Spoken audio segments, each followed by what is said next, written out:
Good evening, everybody, and welcome into another stream. I am your slightly tired, slightly beleaguered host, Space. But, not my best week. I was very low energy the last 3 days. I couldn't get up for streaming. But I was definitely up for it today, because it is time, once again, to go racing. And if I was going to do anything this week, I was going to make sure I didn't miss my Grand Prix. So, welcome in, everybody. It is Friday night, and it is time to run a race. Welcome, Garrus. I see you in there. Yes, I made sure to commit myself earlier today to make sure, I knew I was going to do it. I knew it was on the schedule. So I had to jump straight in and get our boys back onto the racetrack, especially because we have to make up for Miami a little bit. Miami, we took what we could from it, but it was not a great race for us. We struggled mightily to actually come through and perform in that race. You've been sick too. I feel like it's a thing with everybody. Everybody's got something going around or is feeling a little bit rough. Yeah, I'm happy this is happening too, Garrus. I definitely wanted to get back to racing a little bit today. It's one of those things where I would have felt a little bit rough if I had not actually gotten myself into it. I just need to check and make sure I know everything that's going on at the factory with research and whatnot before I make any decisions. Okay, yeah, I got everybody tied up there for very specific reasons. So what I want to do is I want to do my research first. I actually want to do research. So I've done a good number of underfloor upgrades. And the next ATR period is 49 days away. So I actually want to put a fair amount of research early in my season into a good underfloor for this car. Because what that's ultimately going to do is the more I can actually upgrade this, I'm going to have absurd drag reduction and absurd downforce next season. My goal, right now, you see I'm 9th, 11th, and 6th, which is actually really, really good on the grid for my aero performance. That's good high-speed aero performance. Which, by the way, as you see, that's essential at Imola. We could be in for a very good weekend if I'm actually 4th and 6th on the grid. But, I don't want these areas to be, unequivocal. So the more underfloor research I do this season to get ready for next year, the more likely I am to see all three of these numbers in the top 5. Because that's the goal. The goal next season is to be getting podiums, is to be up there fighting for the points every single race, fighting for good results every race. So in order to do that, I'm going to go ahead and see, I've used up 10. I'm going to use, 1.2, and I'm going to, that made a pretty big, appreciable difference right there. So what I'm going to do is I'm going to go ahead and put in some research right now. We're not going to worry about imbalances or anything like that. Just want to do balanced. And put a good number of engineers on it and just let them do their work. Which, now that I've done that, it enables me to go to my car parts development and actually manufacture what I need is my new side pods. Because I had to go bankrupt to do 2 on an emergency basis to get them on for Imola, which, as you can see, is just going to be amazing for my extra weight. I had to do emergency builds on these and go, as you can see, a little bit in the red. I don't mind it because it is all to make the car that much better in the early season. But it does mean making a little sacrifice there early. Make sure I don't have anything else that I got to do around... Yeah, I don't think I got anything else to do around the facilities just yet. So I can actually advance towards the race. VIP... Oh, okay, a randomized event. Good morning, Timo. Oh yeah, I should mention this. Is because I just did a quick name for my team, instead of Team Principal, I just named it Timo Principe. So technically my manager name is Timo Principe because I'm very creative. But anyway, good morning, Timo. I've been considering ways to encourage sponsor support from the team by bringing them closer to the action of F1. To that end, first we invite one of our sponsors to a special VIP experience at the upgrading Grand Prix. Okay, so making rich people happy. Great. Okay. I can do that because I know I'm not going to take unsuccessful sponsor guarantees. So if I just get 3 times the money for letting a couple rich people walk around the garage for 5 minutes, let's do that. And we don't care that we're in debt. We know this. That's a big deal, though, because the tour center gives us weekly income. So, like, as you can see, like, its monthly upkeep is pretty expensive, but I get $93,000 a week from having tours. And my underfloor has backups now. So I'm actually in good shape on underfloors when it comes to stock in the garage. Let me look at the warehouse for my... Was it front wing stock is low? I've got one extra front wing. I've got no extra rear wings. That's where I need a manufacturer. Can't afford to yet. And an emergency would cost another $1 million. So we're going to hold off on that. We're just going to have to be very, very hopeful we don't get into, you know, knock on wood, we don't have any problems with the rear wing this weekend, where we have to go further in the red and do emergency manufacturers on that. And my suspension's low stock as well. Yeah, we're really stress testing our stock. I will say that much.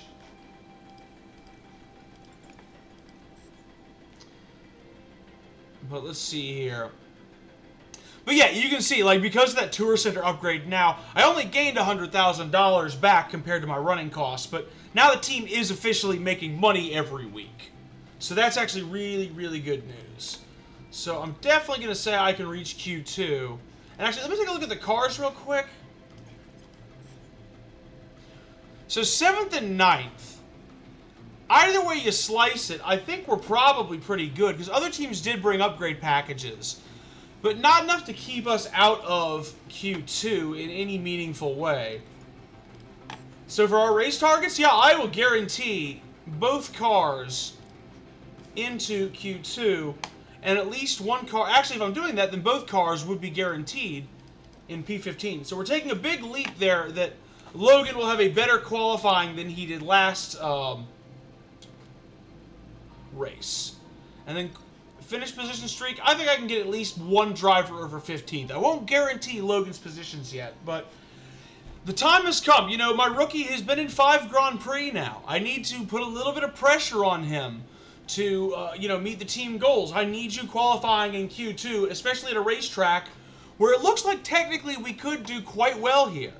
But let's see, because here we go. We are headed to the Emilia-Romagna Grand Prix in the Imola region of Italy. Let's go.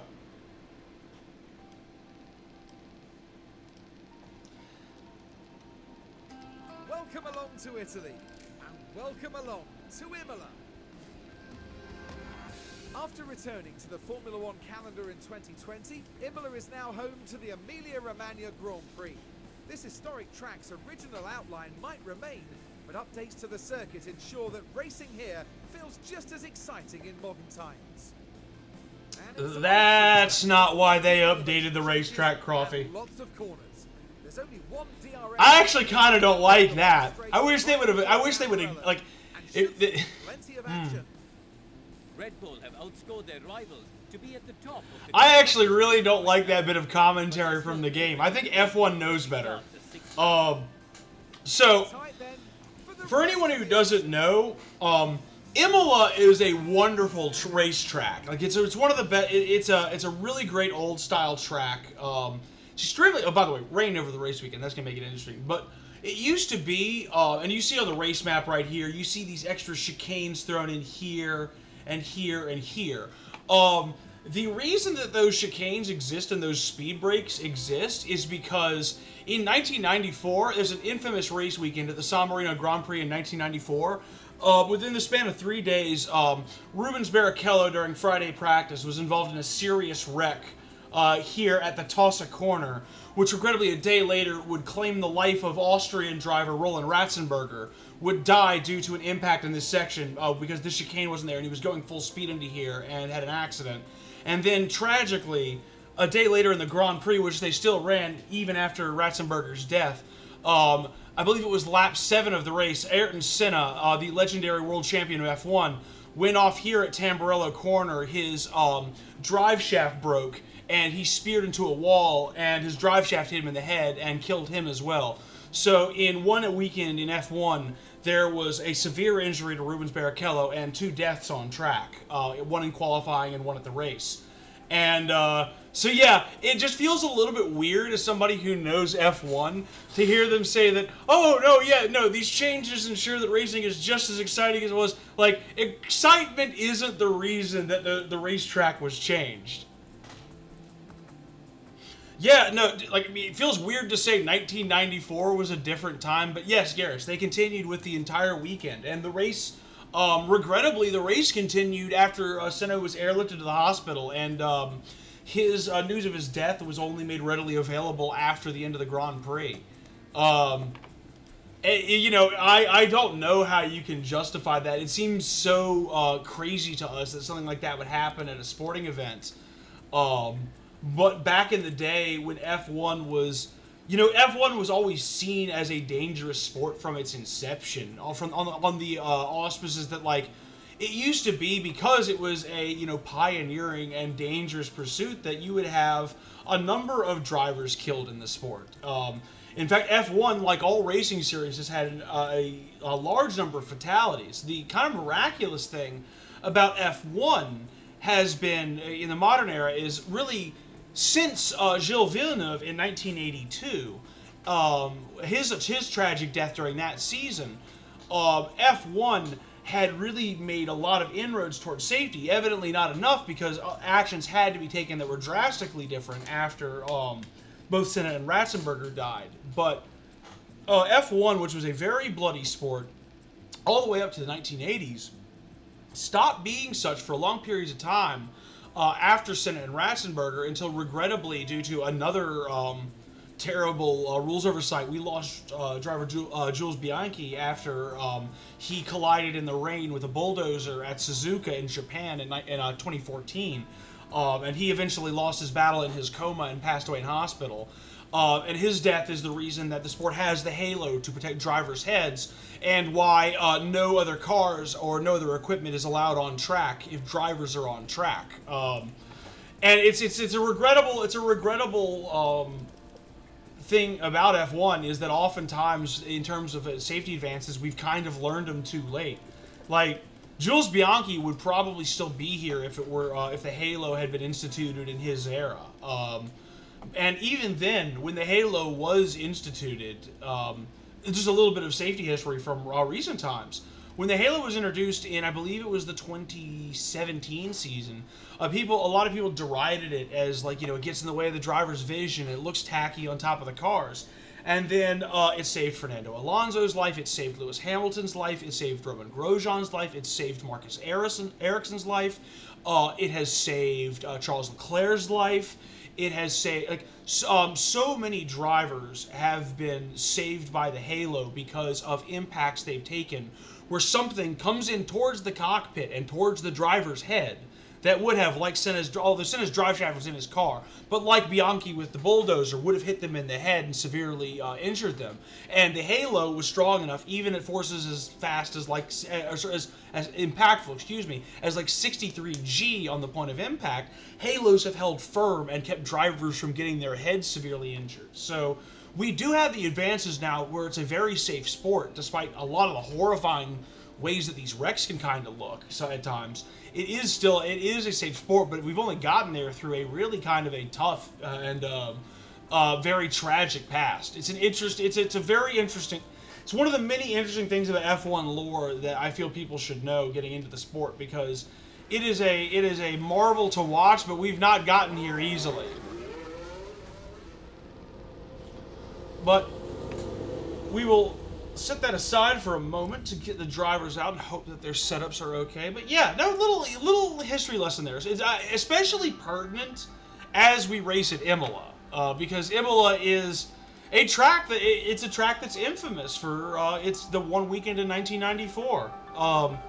Actually documented brilliantly, and there's a documentary I will probably end up putting in a season of my podcast with my friend BK and I. We do a podcast called Revenge of the Film Nerds, which I usually promote, but not during a strike. But there will probably be a time when we watch the documentary Senna for that, which is a documentation of the life of racing driver Ayrton Senna, who was a brilliant driver and a very complex man, but also a true hero in the nation of Brazil. And the ending of the film, it's about a 30-minute ending to the film, is just a focus on the San Marino Grand Prix weekend and footage from that and recountings of what happened there, because it was the last weekend he was alive, and it's a very, very poignant piece of documentary work. Asif Kapadia, the director, did a brilliant job with it. Oh, it took the thing. This terrifying thing is it took more than a few tragedies. But between its inception in the late 40s and through the 1950s and 60s, Big crash. well, yeah, as I say, there's a crash happens on track, but it's a video game, so everyone will be okay. But in those first few decades of Formula One, it was, by the way, it was just considered to be a blood sport essentially. Like, no real safety measures were taken, and the drivers were just, considered, it's a risk of what you do. You're just a brilliant driver who's, living on the edge, and sometimes as a, young man living on the edge, you go over the edge, and, that was just their lot in life. And it took drivers in the 1970s, particularly the likes of Sir Jackie Stewart and Niki Lauda, to protest vehemently and really advocate extraordinarily strongly for new safety precautions being taken within the sport to get those precautions actually implemented. And even in Lauda's case, despite the fact that he made very passionate cases for safety before tragedy would strike with him, he did not die, but he was involved in one of the most infamous accidents in Formula One history at the Nürburgring in Germany. Famously, his car got involved in a wreck and caught fire in the middle of one of the most dangerous circuits in the world. The Nürburgring is a gigantic 18-mile long maze in the middle of the German forest, and it's an incredible racetrack, but it's also one of the most dangerous ones in the world. And it was basically only because other fellow drivers of Lauda's stopped, got out of their cars to help save him, that he was able to actually survive that. And he literally had to. It's documented, or sorry, I should say dramatized in the film Rush, which is a blockbuster with it's Daniel Bruhl and Chris Hemsworth are in that as Lauda and his rival James Hunt. And it's an amazing kind of story that that F1 takes you on when you realize how much effort these guys, how much blood, sweat, and tears went into these guys getting the safety improvements they needed. I think I'm going to have to do this with front wing adjustments. Let's try that. Yes, he was. Mario Andretti was a Formula One driver at one point in his career, and in fact, I think I'm correct in saying he is to this day the last American Formula One world champion. He won that distinction in 1978, and no American has ever really gotten close since.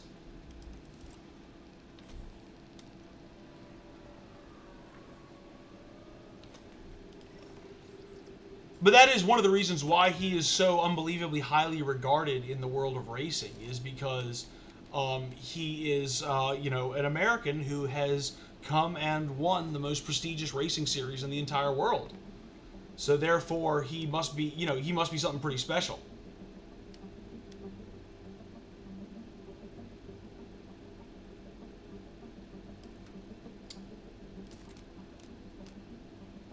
That's the other thing too, is let nobody tell you that Mario Andretti is not a master of promotion.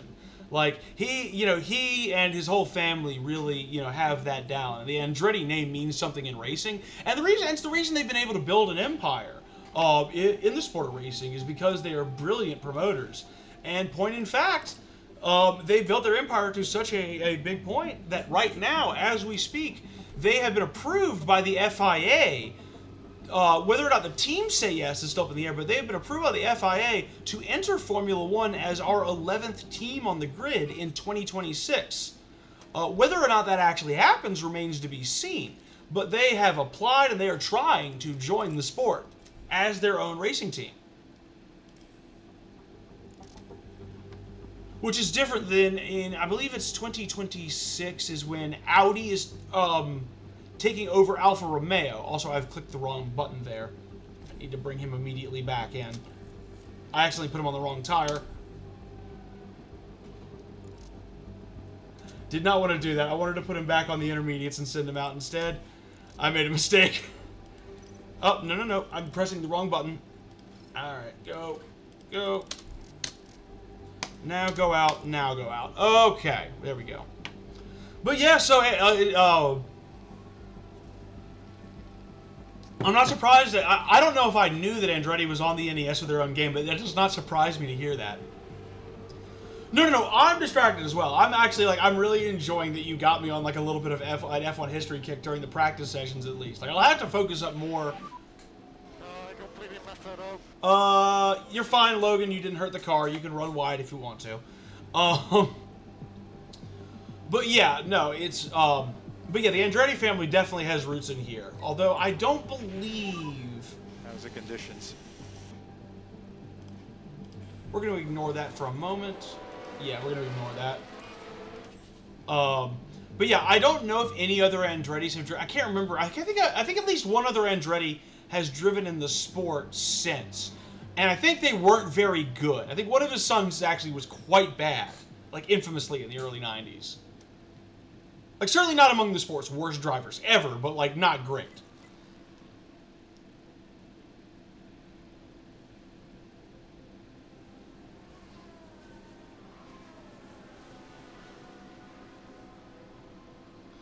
Let's see here. I'm just praying I got these setups right, because I did have to finagle them a little bit. The trouble with Logan's were almost more irritating, because at least with Alex's good ones, I knew that I had to change something drastically. With Logan, them all being vaguely great means I just have no idea which way to adjust them. Okay, game, I'm pausing. I don't care. I don't care about the track conditions. Just tell me about my setups, please. So one thing I hate about running... I hate practices in the rain, because it interrupts you constantly. Get the car in, please. All right. It's fine. Yeah, okay. VSC. All right, might as well get you in as well if we're getting a VSC at the end of the session. finish. I have no frame of reference on whether or not these setups are actually good. I don't think they are. Fantastic. They're actually terrible. So let's go back here. And then we got to adjust this away. That's what we want. And then for traction, wow, traction we want like all the way down here. Like, geez. And then for front wing, bring you back there to down to a 5. Actually, let's bring you to a 6. And then bring you to a 5 that away. And adjust you back that away. And maybe that will be closer to the truth next practice session.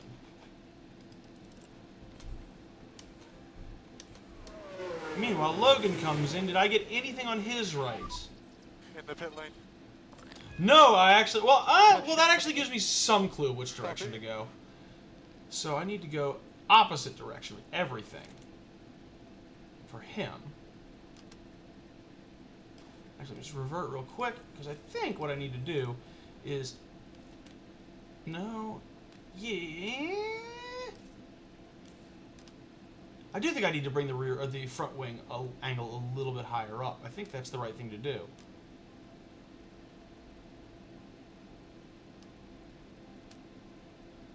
But it couldn't just be a front wing adjustment. That'd be stupid. I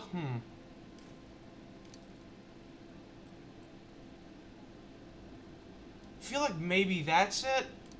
I'll try that next session. Cool. There's a yellow flag now. Okay, thank you for unpausing it right as I tried to go to 16, or making it go slower right as I went up to 16. So, sorry, that's what I'm trying to say. Is that's one of the most that's one of the most annoying features of this game. I'm trying to run practice. I do not care.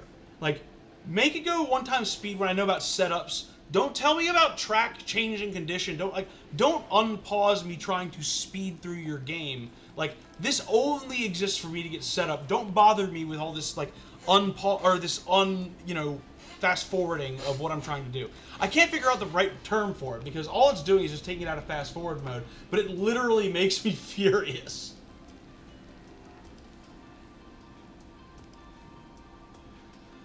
Alright. Like, surely there's a way I can go into the settings and disable all that unfreezing.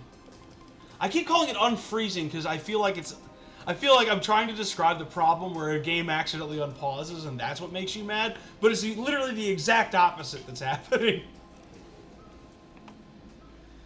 At any rate, get them out here. I don't care. That's good. Just go, please.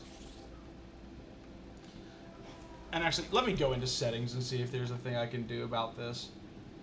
Gameplay. Okay. Can you... Don't... There we go. Don't show messages and don't slow game speed. Okay. They actually know that that is an irritating thing that happens. So I just have to be vigilant about things changing at the moment. And I'll enable that after practice. For qualifying and for the race, that's actually useful. For these purposes, it's just irritating. Alright, and now, speaking of irritating, we've got to come in immediately to get off of dry tires, because now it is pouring down rain. And then we will get ourselves onto... Well, at least that's great. And then we're going to pull ourselves back onto the used intermediates that we had from last session. Ah, that's good news for Logan right there. If I see the word optimal, I'm actually pretty happy.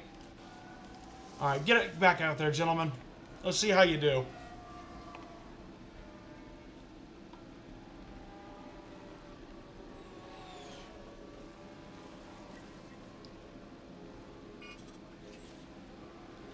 Now, I could come back in for the wet tire, but I do not want to just... The problem is that I want to just keep them out, because the longer you keep somebody out on an extended stint, the more track experience they get quicker. Like, it increases exponentially, and I want them to increase that exponentially right now. So I'll put them on wets next session, or not next session, next run. But like right now, I just gotta leave them out of the old intermediates and just let them roll. The tires are still good enough to make it through this as well. I'm looking for setups.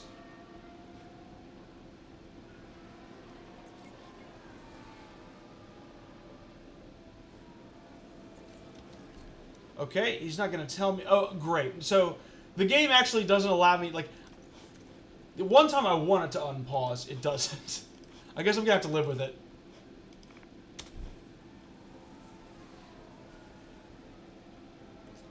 And I want to get it to as close to 50% as I possibly can.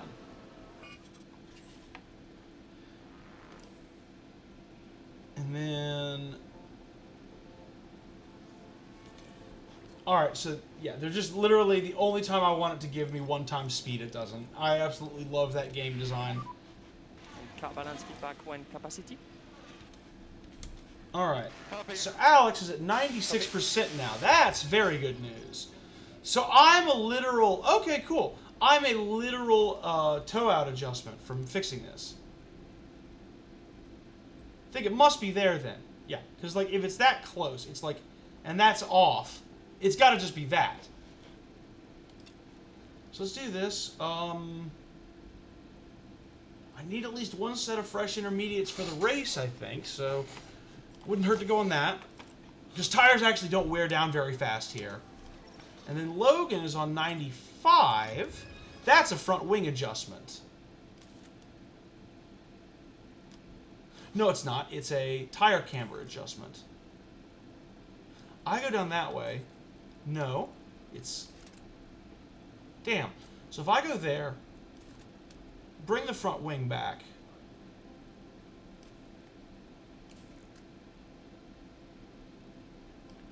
Do that. And do that. Suddenly, I'm still optimal there. I'm pushing my luck on the front wing.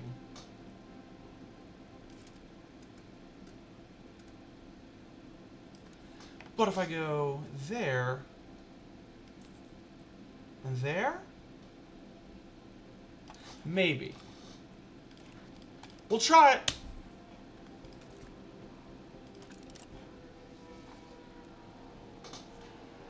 At least I got a lot closer in that session. Alright, almost ready to get back out there.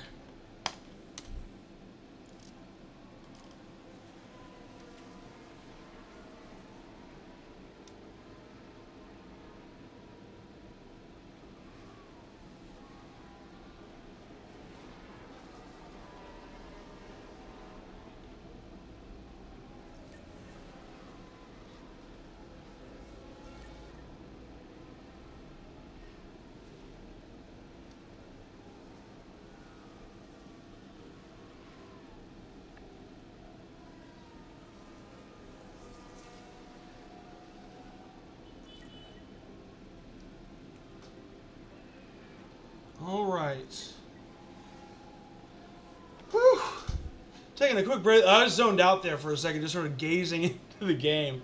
Oh, it's been a week, you know. I don't know. I feel like I'm not the only one who's reported this. I feel like just other people have just felt like everybody's like real low energy this week. It's just like it's been a slog for everybody, I think. So at least I feel camaraderie and kinship in that with my friends, knowing that I'm not the only one who's had a tough time.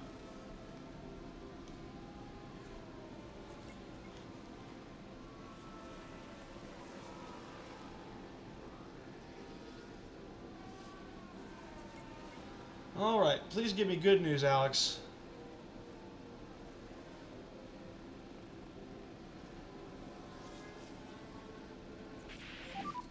Really? So nice. Yeah, copy. That's irritated me. How is it possible that you're only great? Is it really a push out that far?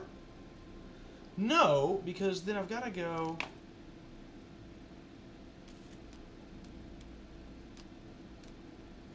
I must literally... No, that doesn't work, though. That's just this...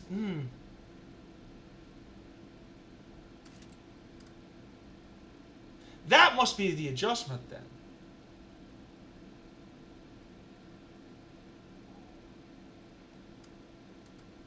Because that keeps everything roughly within optimal range on the other sliders, while bowing that out a little bit, and then pull it back in ever so slightly, because I think you need to make 2 adjustments, and we'll run with that at the start of P3.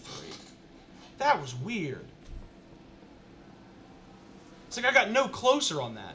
And meanwhile, Logan finally gives me my setup feedback. He gave me his feedback on the last lap. Wow. So I don't even get to check his before the end of the session. Alright, Logan, give me good news. Tell me that was... 97% is technically an optimal setup. I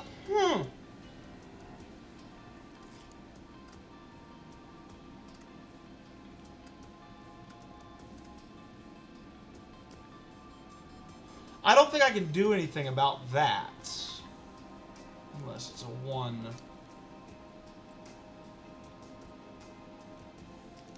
I'll try that, and if it's not closer, I'll just revert.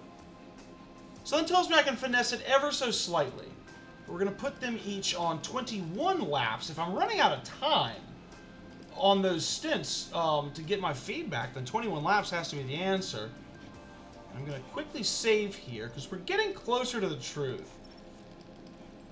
But I'm a little nervous about getting optimal setups on these cars.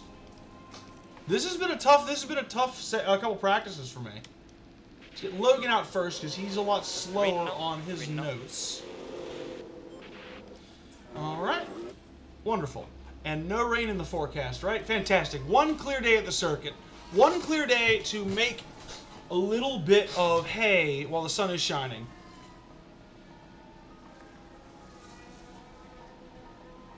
He says saying an aphorism about the sun shining when he's literally talking about the sun. I'm very tired this week.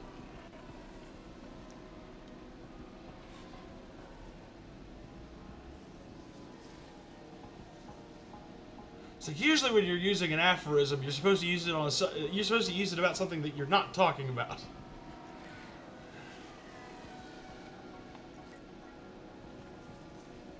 Oh man.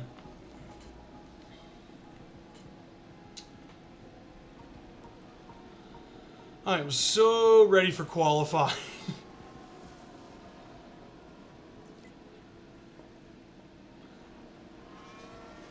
Oh, and I didn't put in the bad engine parts for practice. Oh, well.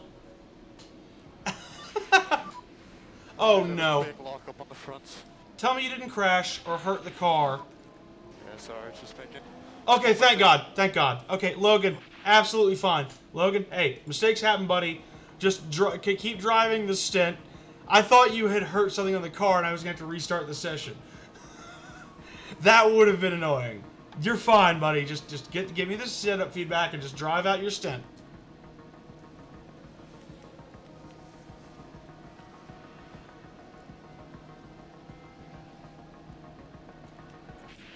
There we go. There we go. I finally optimized his friggin' setup. That's actually very good. Copy. Oh, don't say that like you're surprised. The car is actually very good. Come on, Alex. Have a little faith.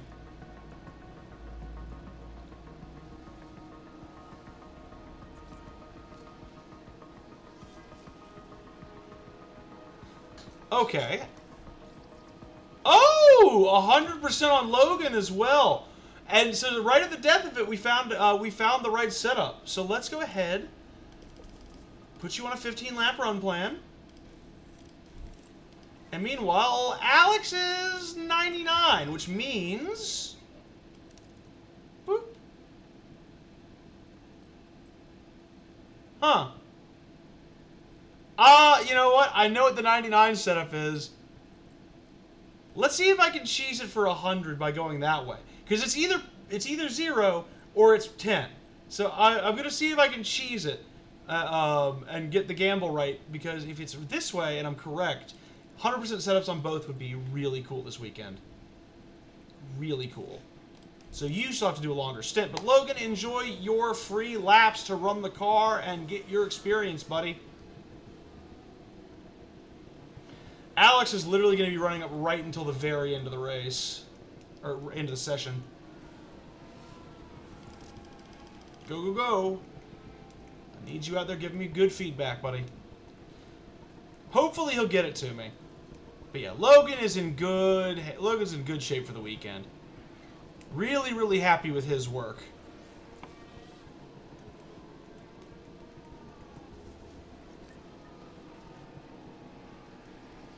The lockups have not been great from him. I'll take that as sort of, youth and inexperience, getting used to the track. But in terms of the preparation he's done, Logan's done a masterful job here.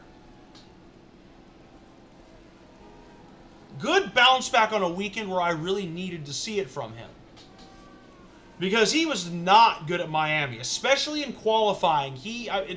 I haven't said this about the boys very often, but in qualifying, Logan let me down. At Miami. It was the first real crack in the armor for him. But he is done with his practice. He is 100% used to the track. He is happy with his setup, and he is almost used to the car.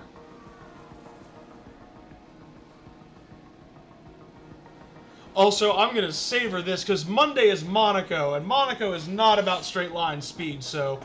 This could be, it could be, again, like a shift like the one we had between, where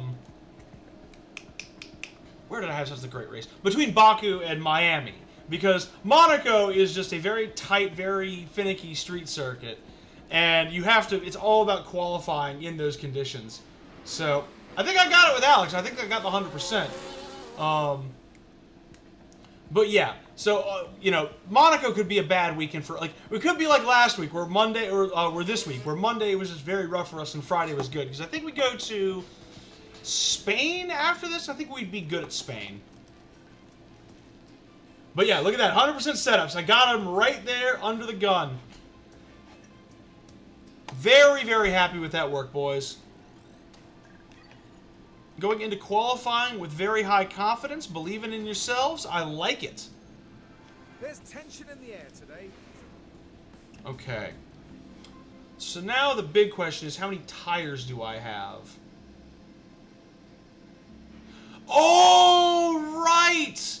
This is like one of the stupid weekends. For clarification of what I mean, there are certain weekends on the F1 calendar where arbitrarily, each qualifying, you only get to use a certain set of tires. So for Q1, all of us are forced to go out on the hard tire. So I have no choice no matter what compound I put on or whether or not I'm worried about fresh tires.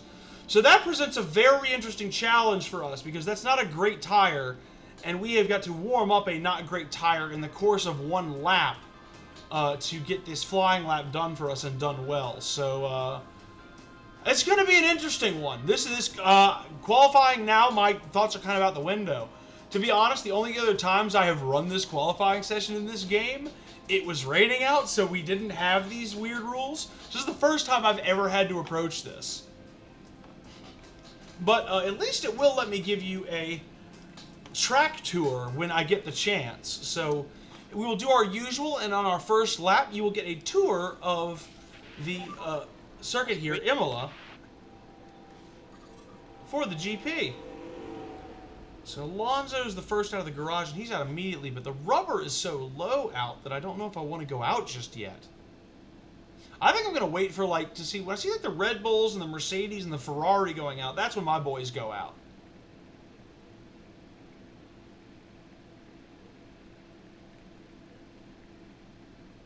Just going to be very patient here about when we get in this order, because with how low the grip has been for how much it's rained this weekend, I really don't want to be out there on the lowest of the conditions. I want us out there at a time where we can be competitive. Because I really think we're above Q1. I don't think we should be sniffing anything around this. I think right around where we're actually listed here, 11th and 12th, that's where I think we should be living.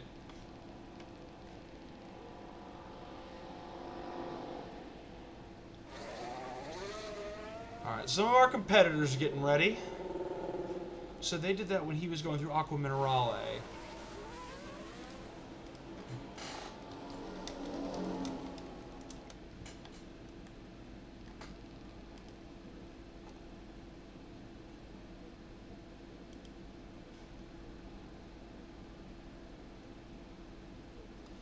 Alright, just be patient. There's a Mercedes. Let's go, Al. I'm going to send Albon out after him. We'll focus it on Sargent for a second because I'm still looking for his chariot. And Alonso's by on his fast lap. So we're not going to get in his way, and these guys aren't going to get in our way. So no traffic expected as of yet. And actually, Let's do the brake warming. let's go ahead and send out Logan right there. I think it's a good time to get him out. Alright.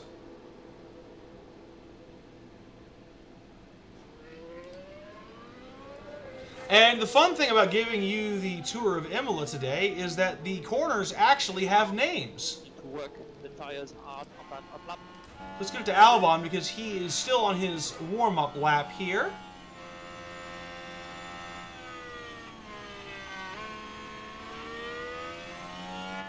No need to take manual control of either of these boys, but let's get ready to go through a lap of the Imola circuit because Alex is just about to start.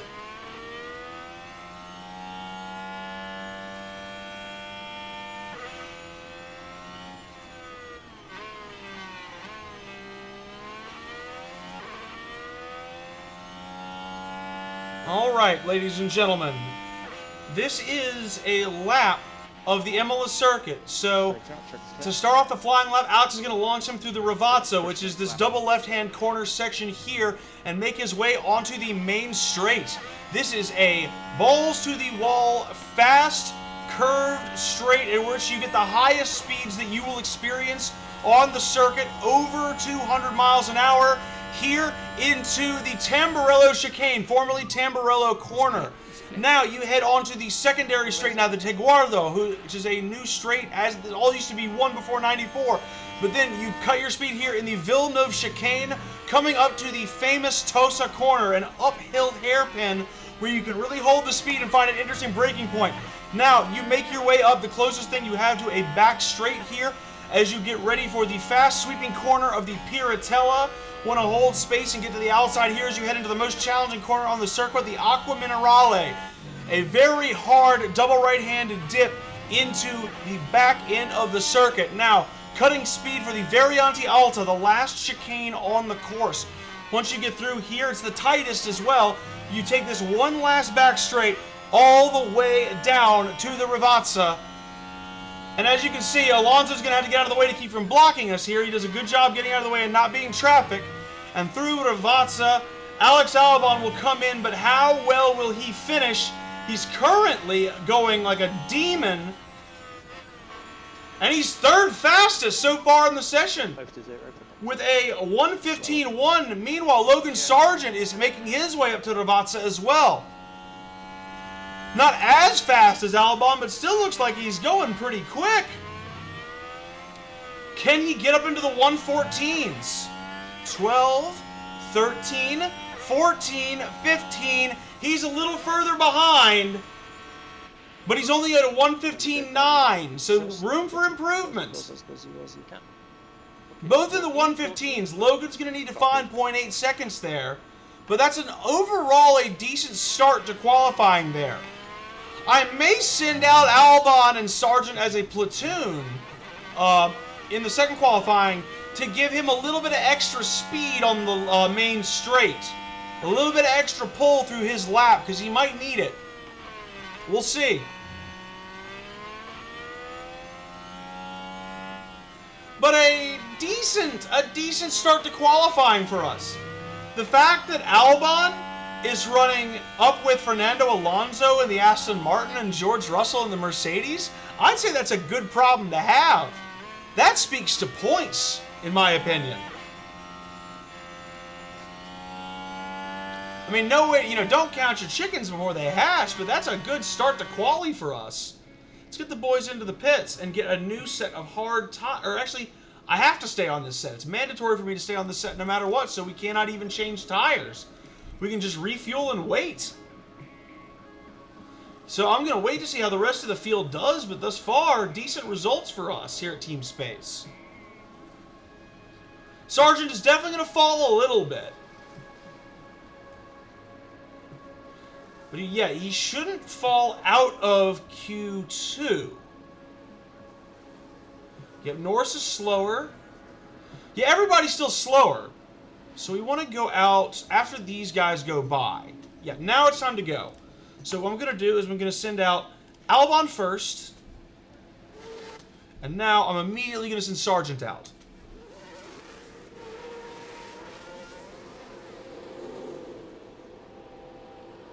And that Ashton screwed me. I was trying to platoon my drivers and Alonso got out in between us. And now I might not exactly have the toe I want through the end of the lap. We will have to see. As it is, yeah, you know what though? Logan Sargent might get the toe. Alexander Albon's already off. I'm going to send Sargent now. I'm going to send Sargent right now. Because he can catch up to Alonso starting his lap. So heads down, focus. Because if I can get a little tiniest bits of slipstream here for Logan Sargent, I can guarantee him into the next section. Let's see how he does. We are going to follow Logan here. Alex Albon, for all intents and purposes, is safe here. Logan Sargent in the danger area of P16.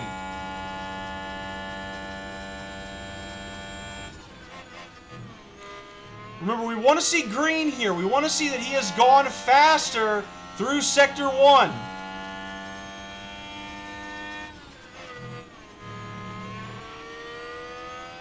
And he has gone faster through Sector 1.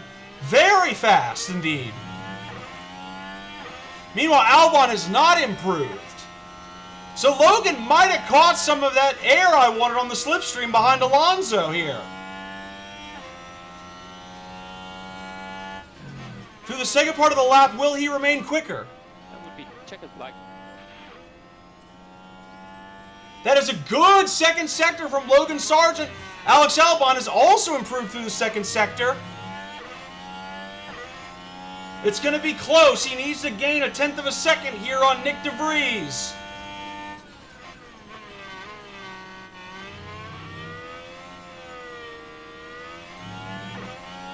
They're going to come across the line. Is Logan going to make it through?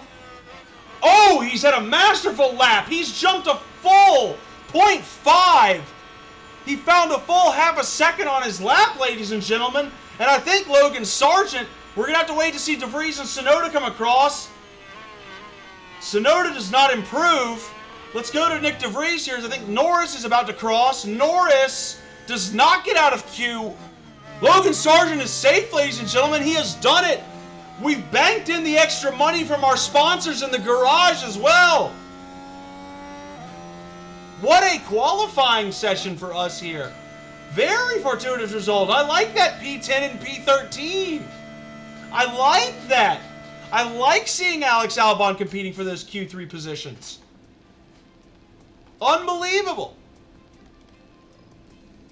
Can we, on the medium compound in Q2, could we really see Alex Albon climb into Q3? I don't know about Sargent. He started rough. Like, that was a rough lap to start his qualifying one. But he made up for it with a phenomenal lap behind Alonso at the end of the session there to pull himself into P2 or to Q2. Let's see if he's got the stones to keep pulling himself up the field. As you can see, yeah, we're locked on the medium tire. We cannot use other compounds for other sessions. Additionally, I'm not going to use that compound because I need that for the race. So this is the tire we are on with both of these gentlemen. Or actually, with only one of these gentlemen. So yeah, Logan's locked on his tire. Alex actually has a free set of tires to use. So Logan, additionally, has a bit of a handicap with tires he used in free practice. I didn't realize I was going to put him in that kind of constraint, but it just means Logan has to have a dynamite opening lap in this session. With that in mind, we're going to send him out behind Albon here to get a little bit of a boost.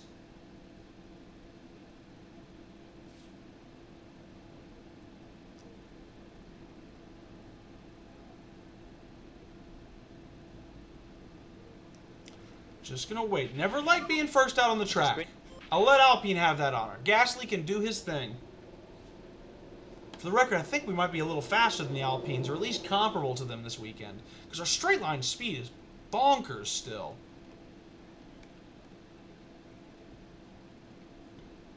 So, I think the key here, because Sargent has one set of tires, I have to make this run count. So Albon is going to be his lead blocker. I think that, yeah, no, definitely going to send out. I'm going to try and do what I did last session, only Alonso kind of got in the way of. As soon as he reaches toss a corner, I think I'm going. Yes, send Albon now. Yeah, and as soon as I see that car move, Logan is due. That's about right for the space I want between them right now.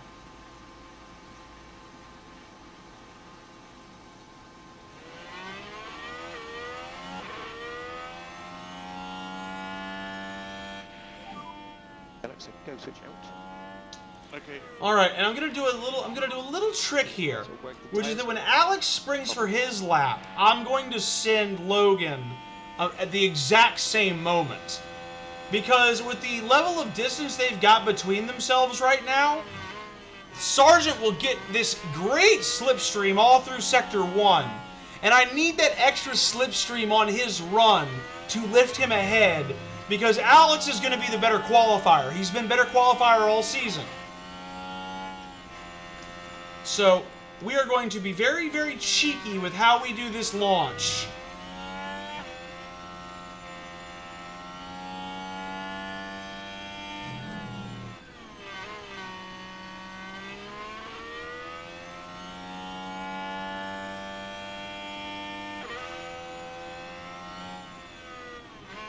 And wait for it. 3, 2, 1. Now, I'm going to take manual control, and I am going to start speeding him up now. Can you bring the pace up? Oh no, I sped him up too quickly. Albon wasn't ready yet. Oh no!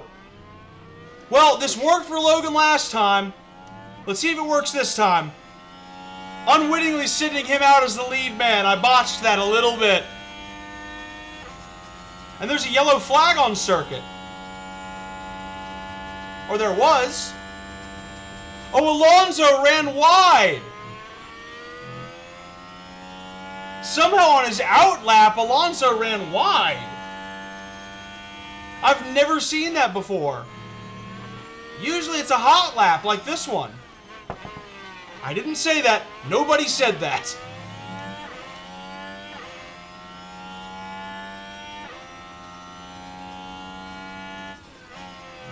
It's looking good. It's looking like his lap in the end of Q1.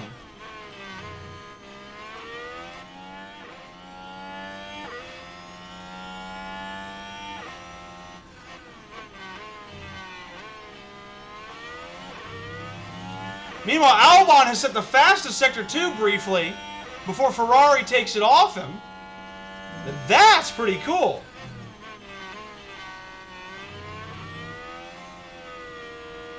Alright, and now Logan, we are done pushing the tire.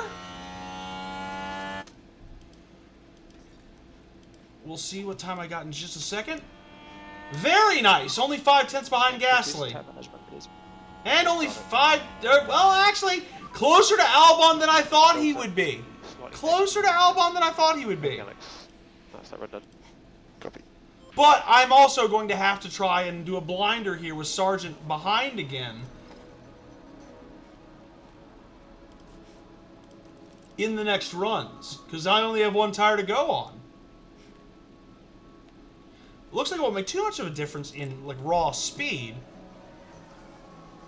But Alex is going to have to go ahead first again. And here's where we fall a little bit. So we're going to need to improve.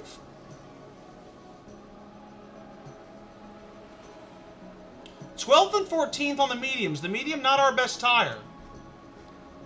It's time to go, though. And Alex is on the fresh tires. Logan, you're first. And this time, I will not screw up my procedures for getting the boys out. Alright, get into the cockpit.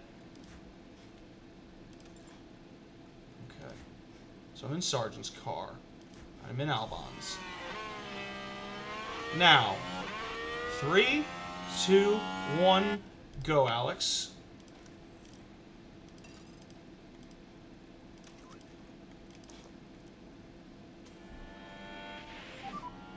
And now, Trees, pace. Okay. go.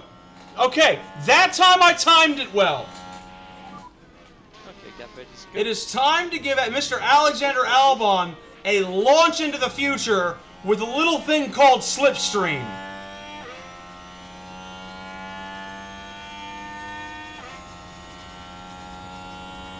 We got him nice and close that time. Alex is gaining that extra speed, and he's not in the dirty air of Logan Sargent.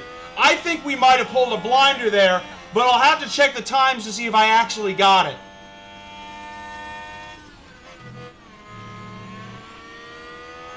Oh yeah, we got a slipstream, all right, and Sargent's off! Oh no! Logan Sargent on his qualifying lap has gone off. He gives Alex the slipstream all the way up the front half of the lap, and it cost him his qualifying. Unbelievable drama here for Williams.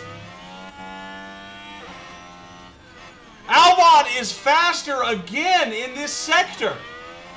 He's run a blinder here. Will Sargent's sacrifice be worth it?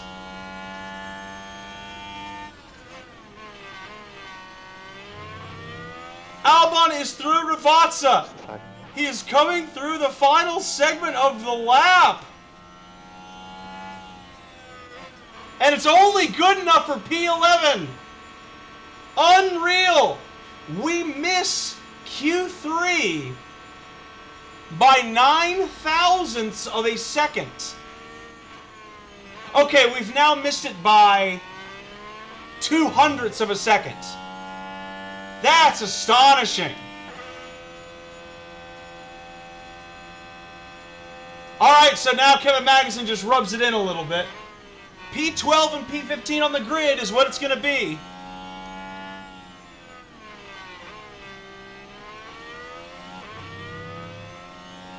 Gotta say, I'm a little disappointed with that. Little disappointed. I think we could have gotten higher. I think what that tells me is that the medium tire is not a good tire for this car. Not here at Imola. Because we were getting, like, compared to everybody else on the hard tire, we had something that was a little bit competitive. On the mediums, we just fell back into the field. That's very interesting. But we're both out. There's nothing for it. Sargent goes off at Tossa, and Albon can't quite get enough speed in there to carry him through to Q3. But we had a decent we had a decent Q1. We did have a decent Q1. There is nothing to be faulted about that performance. But I think we're ready. The time has come to fight it out. It's race day. Imola can really reward consistency, as Nigel Mansell showed here in 1992 when he became the first driver to ever win the opening 5 Grand Prix of the season. And the sky is looking grey and cloudy today. An effective tyre strategy could prove very valuable as the race plays. Well, that is the big question as we come into this race, is light rain is expected. Who will come out on top? The question is how long until that rain period? And if it's going to be a while until that rain period, what tire do we want to have on to start this race? Actually, that rain, yeah, we're not making the same mistake we made in Miami. Not by a long shot. But that is a clear answer to our question. What tire do we want to be on? We want to be on the soft tire. Because by the time the track has gotten wet enough for us to transition over onto that intermediate, and it looks like intermediates are probably going to be... Let me just check something really quickly. I just want to see how long... Yeah, the intermediate tire survives forever. So basically, we want the soft onto one set of intermediates, and then we just run our race, I think is the way to do this. Because, yeah, even if we push the tire to at moments on the intermediate to get to the end of the race, we still get to the end of the race. We don't need an extra pit stop after this. So that is a very simple, very effective race strategy. We plan to go from soft to hards because, remember, the mediums were not a good tire for us. But we'll plan on the soft to hard, but we know full well that we're going to a rainy period very quickly. In addition to that, that means that we don't have to worry about overfueling. Imola is a circuit where it's easy to recover fuel anyway, and if it's raining, there will be times where we will be burning through our fuel at full chat, and we will be gaining fuel back. So I'm almost tempted to underfuel here, but if I underfuel, it means I might not finish the race. So I'm not going to take that unnecessary. Like, I've taken one stupid risk in my races this week. Let me not take another one. I think I will just leave them to their devices there. I'm not going to underfuel. I'm going to let them burn off fuel in the early laps, as per usual, and I think I can give them more time to do it. But I think that is what we want to go into the race weekend, or the Grand Prix, with as our enduring strategy, is I am not worried about knowing the exact right lap off the top of my head to get the boys in for their pit stop, but that pit stop is going to come, and it's going to come sooner rather than later. So, Imola, just to give you a primer, not the easiest circuit in the world to pass at. It's actually quite difficult in a lot of cases, but if we go balls to the wall in the first few laps and we don't care about burning through our tires because we know the rain is coming, we might be able to climb up into the points with at very least Alex. And if we can climb into the points before the rain gets here, we might be able to hold those points. So I think that's my aim. Try to get 2 positions with Albon in this first stint, if it's possible. And then, once we've gotten there, just double checking because I have short-term memory problems. But yeah, so I think there's room to get Alex up into those points paying positions, especially because we saw Kevin Magnussen qualify extraordinarily well for this race. So we got to find a way past the Haas cars if we can. But that is all to come for right now. I'm going to do my usual. I'm going to allow myself a short break here. But as always, do not go anywhere. Because when we come back, it will be time for the Emilia-Romagna Grand Prix at Imola. So ladies and gentlemen, I will see you in just a few minutes, and we will go racing. Stay right here.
Alright, ladies and gentlemen, we are back. It's going to be an interesting race, that's for sure. Currently on a soft-hard strategy that we have no intention of following through on. We are due rain to start right around lap 10 is when it's expected to start falling. At some point, it looks like between lap 10 and lap 13 and 14, we're going to really start seeing the track really get wet here. So it's probably going to be time fairly soon into the race to get on to those intermediate tires and to stay there. And because of the lessons we learned in Miami about wet races, we are going to be reactive rather than proactive. I don't switch tires unless I see the field switch tires. And if I see the field switch tires or something wrong, I may not even switch to what the field switches to. We'll see how damned if I am, damned if I'm not with this. But I want to see these boys climb, and I want to see us make a good showing here at a track where we have a true potential to get into the points. With all that being said, it is finally time, whew, for the Emilia-Romagna Grand Prix. Let's go. Here in Imola, the drivers are ready to take on the 63 laps of the Emilia-Romagna Grand Prix. A chance to see just what Charles Leclerc can achieve here. Starting P5 gives them a great position off the line. If they manage the race Ooh. right, well, it Get the could neck be cricks a out, get winner. myself comfortable Here we go. in It's line with time my to go microphone so I racing. can give you all the action as crisply and as clearly as I hope I can. It is time This to is go. it. 5 red lights. Emilia-Romagna Grand Prix. It's And lights out. we are off here at Imola, ladies and gentlemen. I am putting on the usual battle assist for both. Alexander Albon has climbed to P11. Alexander Albon is continuing to climb. The hard tire is... Magnussen started on the hard tire, which is a bit perplexing, but be that as it may, it is going to play into the hands of Alexander Albon here as he is able to look alongside K-Mag. He is looking to get himself in on that turn, but K-Mag will hold position for now. Alexander Albon is going to be aggressive going to the outside. There's already a yellow flag. Has there been contact somewhere on the course? I believe there must have been. And it's Magnussen running wide. So it's even Magnussen is having problems here in front of me that I am getting notes for. Meanwhile, Sargent is still down in P16. He's actually lost a place off the grid. And we are waiting to see what will transpire here as the race begins to open up. But Magnussen, actually a lot of the field on much worse tires than the softs. If anything, that is going to play into my hands and allow Williams to stick with cars that might be faster than us on overall race pace on the similar tires. But right now, Albon and Sargent are going to have a chance to climb a little bit. And Sargent has responded by never taking Nick DeVries. Let's take a look here. Oh, it's on the run up to Variante Alta. He pulls out very dangerously and dives to the place. Brilliant move by Logan Sargent to get back into P15. He's made up for it by getting back into his grid position at the end of this lap. But now it seems like we're really waning. Magnussen pushing that tire for all it's worth right now. And we need to struggle to stick with him here. A bit surprising, given the fact that we are on 2 grades better tire than Kevin Magnussen. Must be absolutely caning his battery to try and stay with that Ferrari ahead, but as you can see, that P10 is falling back into Williams' clutches the further we get into this second lap. More to the point, the moment we get to a corner, Alexander Albon is gaining dramatic chunks of pace back on K-Mag. And it could be here that Magnussen falls out of DRS range before the beginning of lap 4, and we end up with it on him. Meanwhile, behind, Gasly, also in the soft, the back of the field, seems to know something that our other drivers do not. The top 10 making a fatal error, it would seem, that's allowing us to stick with them. And Alex Albon is right here with K-Mag as we go on to lap 3. I don't believe this. An absolutely perplexing tire decision from the Haas has enabled me to stay with K-Mag and preserve my tires and my battery. Absolutely incredible, ladies and gentlemen. Kevin Magnussen is going nowhere fast in this race.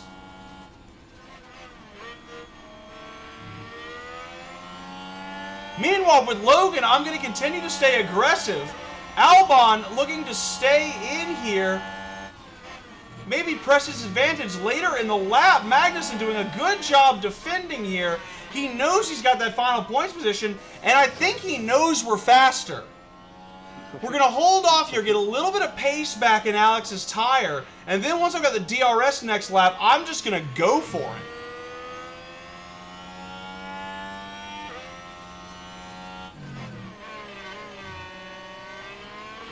Meanwhile, Sargent is trying to hold De Vries out of his range. I'm going to keep pushing there. There's a yellow flag on the course. Who's responsible? That's going to be Lewis Hamilton farther ahead. It doesn't affect our battle. It is time to get aggressive with Alexander Albon again. No even a prayer of DRS for Kevin Magnussen.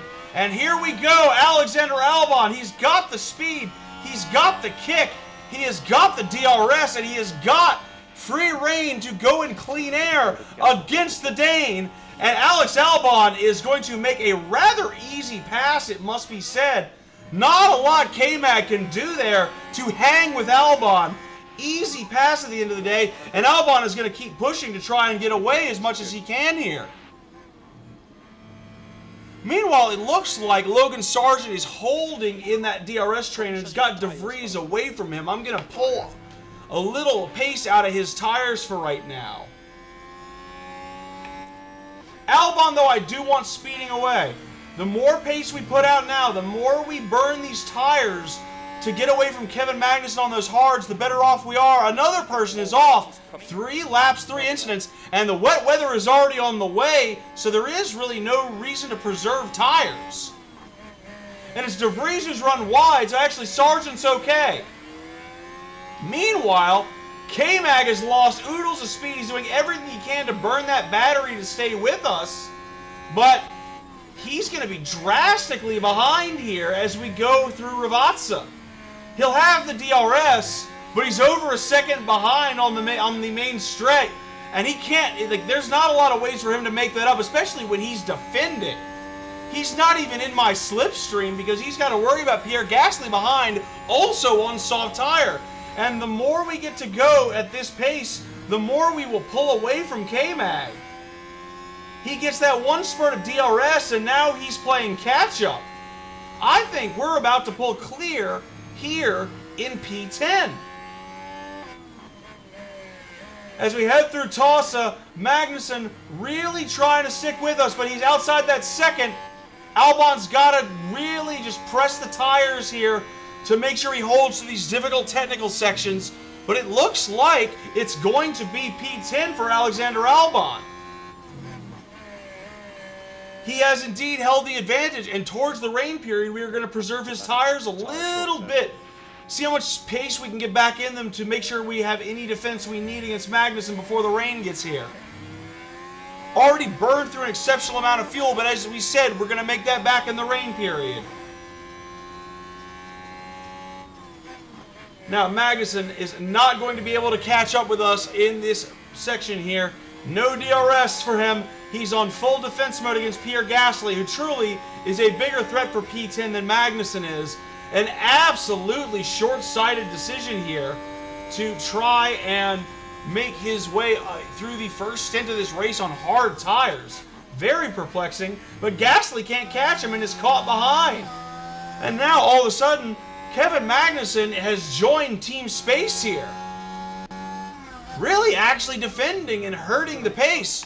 And the rain is here, but it is a slow rate of rain so far. A good decision as it's turning out to preserve the tires a little bit, because we're going to need to wait for the track to get wet. And as you can see, Sargent getting the pace back into his tires as Hulkenberg is failing to get ahead in this race. So we're in a good position right now. Once we get to -1 kilogram of fuel, I'm going to stop burning the extra pace. But this has been a very, very good, for Albon at least, first stint of this race.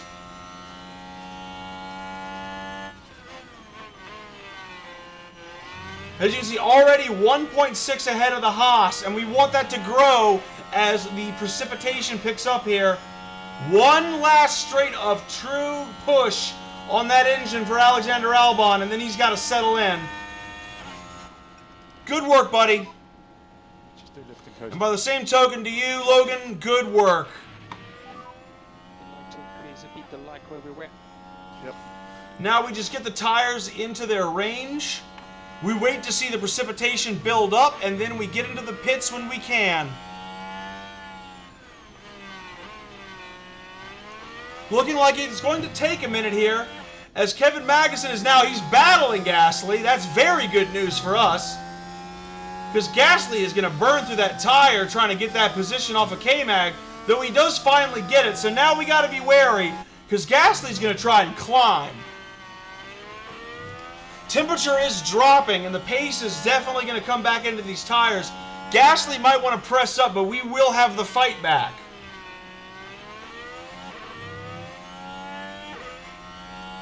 Meanwhile, Sargent's stuck in a gigantic DRS train here behind Gasly. Magnussen holding the entire field up. He has made a wildly poor choice to start this race. Haas could have been in the points if they'd stayed on the softs. They really could have.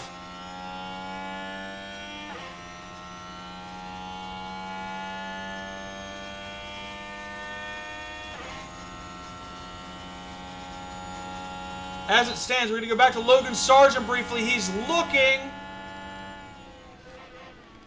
That's actually probably slowing Albon down a little bit.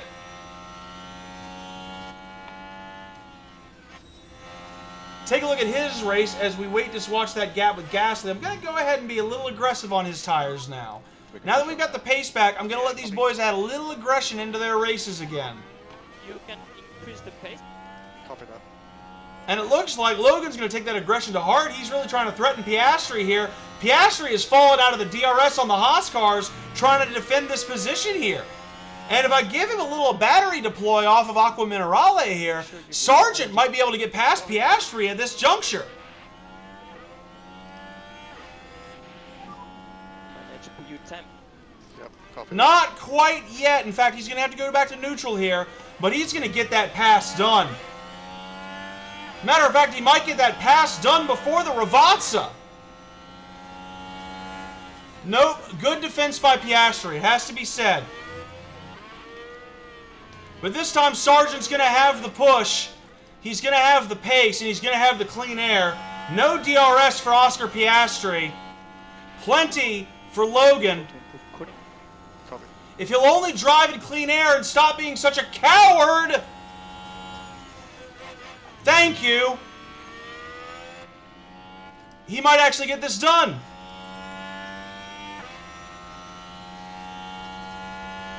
He's in a better car than Logan Sargent. Than Oscar Piastri. He's going to fight him on the inside.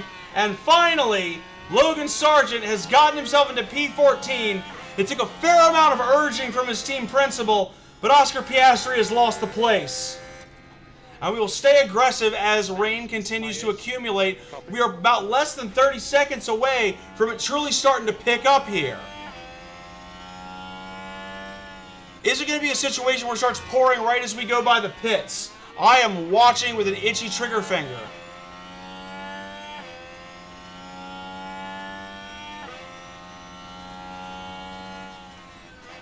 And it looks like the rain is still light. No, it's picking up a little bit.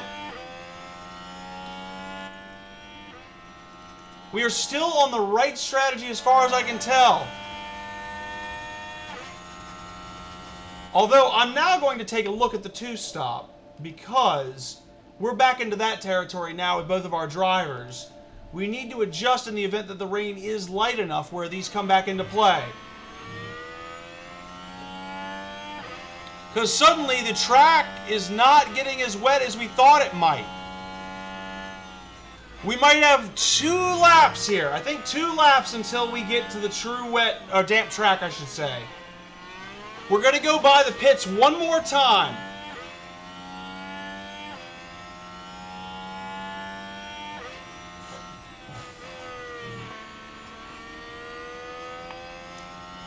But we really don't know how wet it's going to get. I'm kind of also watching the other drivers on the grid. It is definitely not wet enough once we go past the pits on this lap to justify changing tires. We're going to stick it out for at least another lap. Worth noting, Albon is also catching this train here behind Russell a little bit, as Gasly does try to push to get up with us here for P10.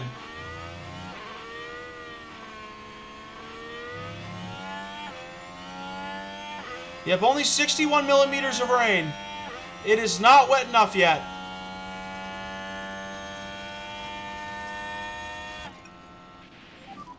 He's starting tire management.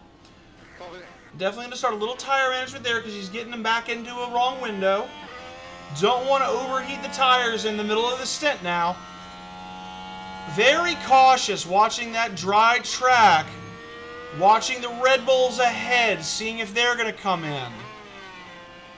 Red Bull running away with this race up front, incidentally. Gasly starting to come back to us a little bit, really burning through his tire as well.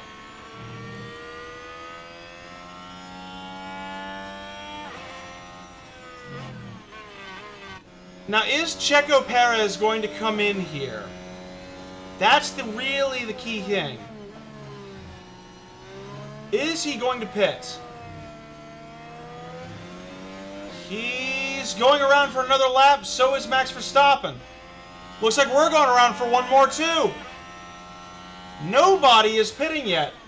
Oh wait, no, Leclerc is in. That means we're in immediately.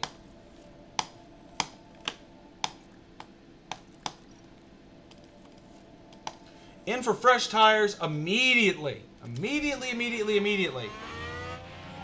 Alex, get in that box and don't miss the pit. Don't miss the pits. Don't miss the pits. Oops. He's in time. Okay, we just got him in under the gun there. And we have drivers going on to the green stripe intermediate. We're making the same call as the computers. Yeah, copy. We need decent pit stops here. It's a good pit stop for Alex. Logan is not here just yet, but it could be good for him too. Big clear at pit exit. There's an issue with the release. He's being held for other traffic. Now he can go. We did lose a couple. We lost a place to Sonoda. We lost one place in the pit stops. But, crucially, we are now done with pit stops to the end of the race. And we're on the right tire at the right time in that crossover window. Everyone else ahead of us has to come in. And we get free reign to heat these up as we see fit. I'm happy to lean more on the tires. Yep.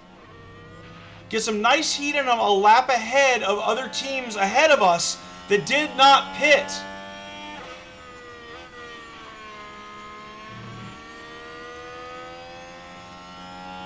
This is going to be very close here. In fact, I'm going to speed both my cars up, and I'm going to give them deploy through the end of their laps, because catching Gasly... Oh my God! Pierre Gasly kept going. Pierre Gasly has kept going into the rain period. I don't believe it. Pierre Gasly has continued going into the rain period, and as a result, he's going to fall massively behind. Now, here's the real question. Where will Alexander Albon come out? Currently P12, but we do still have a couple of runners who haven't gone on to the intermediate tires yet.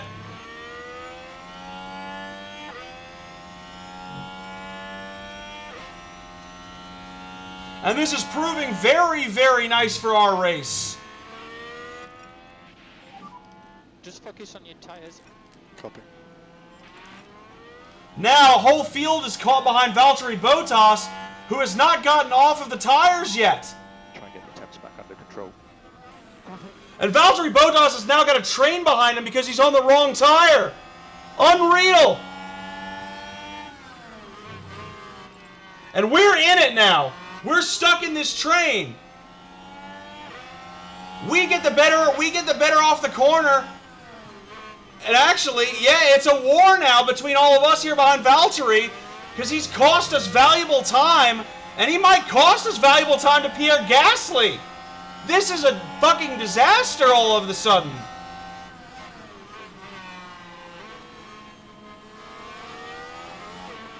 Gasly, thankfully, still in the pits. We're all going to get past him now. But Valtteri Bottas has absolutely shafted a couple of us. And he's shafted George Russell in particular because look who got the slipstream. Alex Albon, he looks to the inside.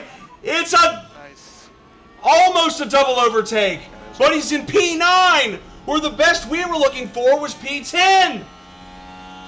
What a move! Look at that! Look at us climbing up in this race. We're going to need to be very good to that tire, but with no DRS straights from here on out, because of the dampness of the track, with the tires. We just got natural pace to worry about. Let's see what we can do when we're just on our tires.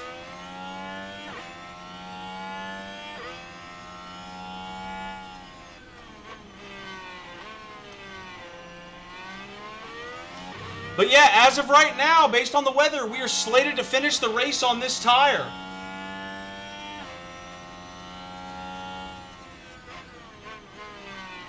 And look at that, after all of that, Magnussen on the hard tires stays in P11, but he's fallen 5 seconds behind this fight for P10. We're actually going to flip back to George Russell here and watch him as we go through this lap. As you can see, one of the big problems at Imola, it's very hard to get alongside and get into a real battle, especially in the rain when there is no DRS. So right now, we're going to hold position.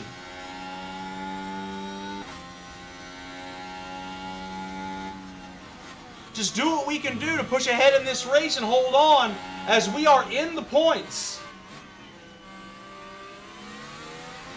And we are doing a good job of blocking George Russell in this Mercedes.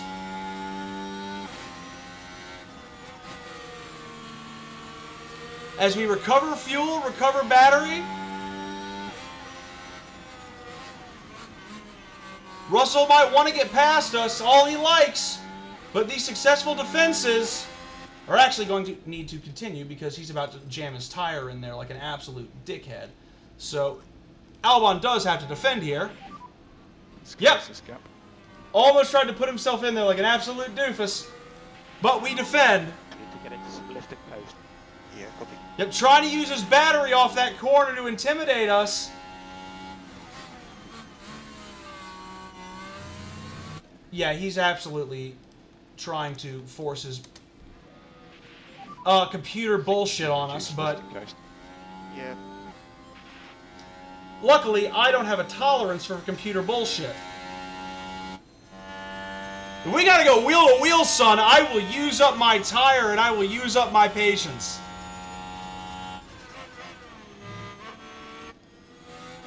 Get the hints, you do not have the speed, you do not have the battery, and most importantly, you don't have the will to get past Alex Albon.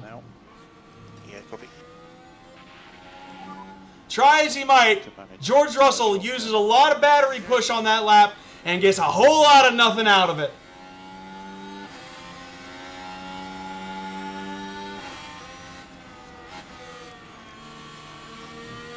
He's actually aggressively pushing the tire, too.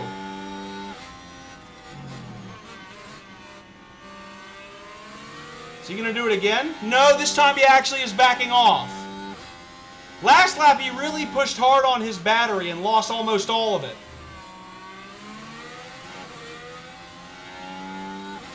Because that extra battery kick would have allowed him to try and make this a duel, but another lap, another successful defense for Alexander Albon. But we are going to need to turn up the wick just a bit to ensure that that's true. All corners. Yep, copy. Just keeping George a little honest here.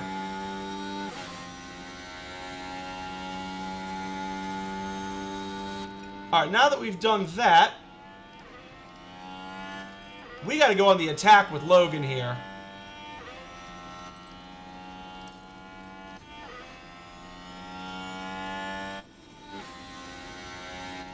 So I want Logan going on high aggression here, because he's got a faster car than the McLaren ahead. He needs to climb ahead of it. What do you think?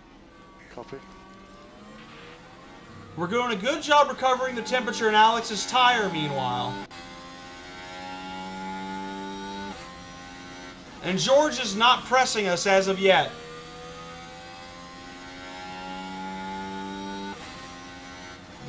Tire is back in window. And not before time. We're happy to push. Okay.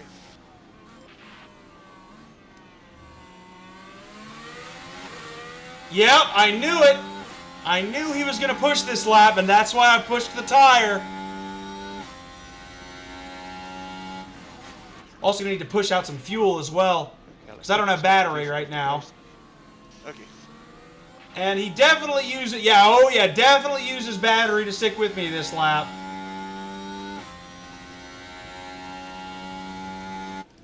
As it stands, we're good there with Alex for the time being. I trust him on that defense. Logan, let's deploy. You can be aggressive with overtake his edge. I would like you to try and get Oscar if you can get him. Actually, I need to see where Alex is. Alex is now at a point where I want him to go slow again. And Russell's far enough where I can do that. Logan, get past this man. Let's get back to that P14, buddy. It will not be this lap. We're going to need to hold off. Hold the car. Yeah, I understand. Is he going to make a daring dive? No, he's not. Okay. Yeah, we got to wait. Got to wait, buddy. You're welcome to use the battery and be aggressive, but I need you to get past right now. We need to focus on fuel cooling. Oh, Logan. You had all the push and all the pace in the world and you didn't go for it. Let's see here. Albon, I need you to attack again. You're getting pushed by Russell. And I need you to push right now, Logan. Okay.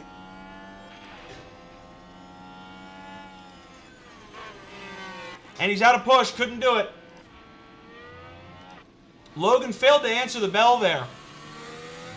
Not good. Not good. Back off. I can't give him anything extra now. He's just got to do it naturally.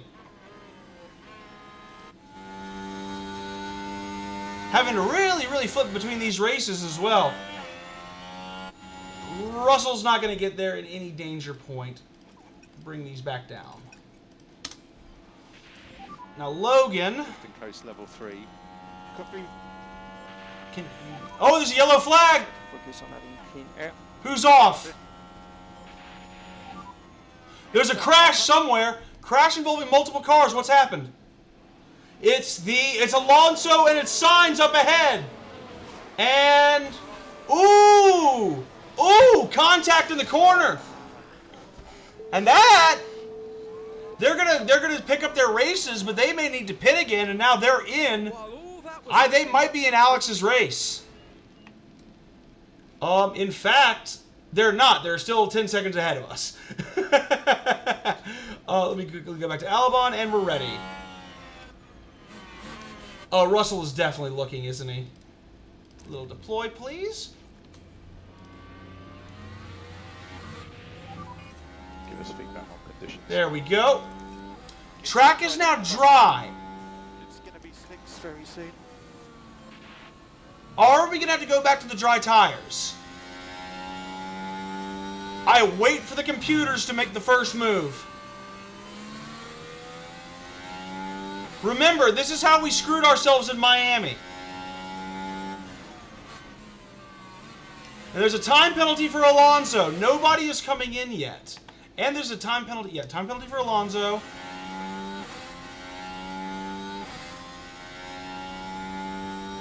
Nobody is into the pits, and we have something to lose right now, so we are not going into the pits. We instead are going to deploy, and we are going to go on attack, and we are going to rocket off of this corner with everything we have. Full deploy. Yes, copy. And we are off. That should be enough defense to avoid the DRS pull that he's now getting. I actually sped up instead of going to the alternate camera, but DRS is now reactive.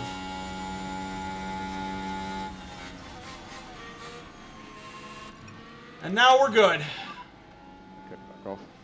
Yep. Watching pit stops from other teams like Hawk, nobody is coming in. Nobody believes in, none of the computers believe in the soft or in the dry tires. I think this is a temporary dry period. Yep, already we see it going back up. No, it's going down still. What will the field do?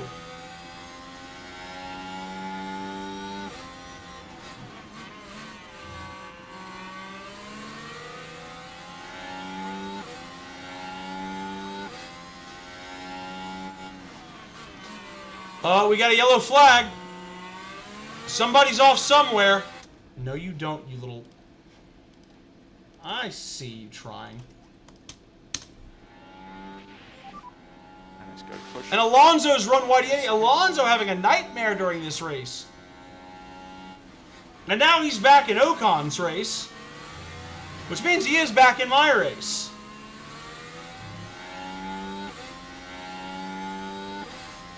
Be that as it may, we are in dry conditions.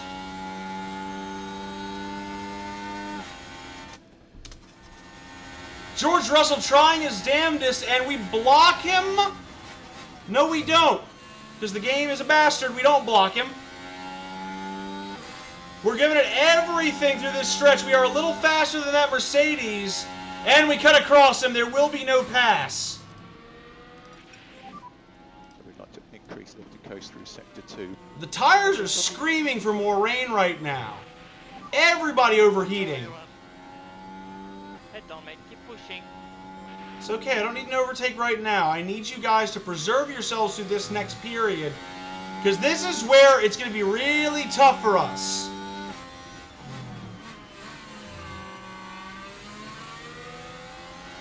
Sargent's got DRS on Piastri. It's where I want him. But as you can see, everybody's tires are absolutely getting scorched right now. Yep, Alex, I know, and there's nothing we can do.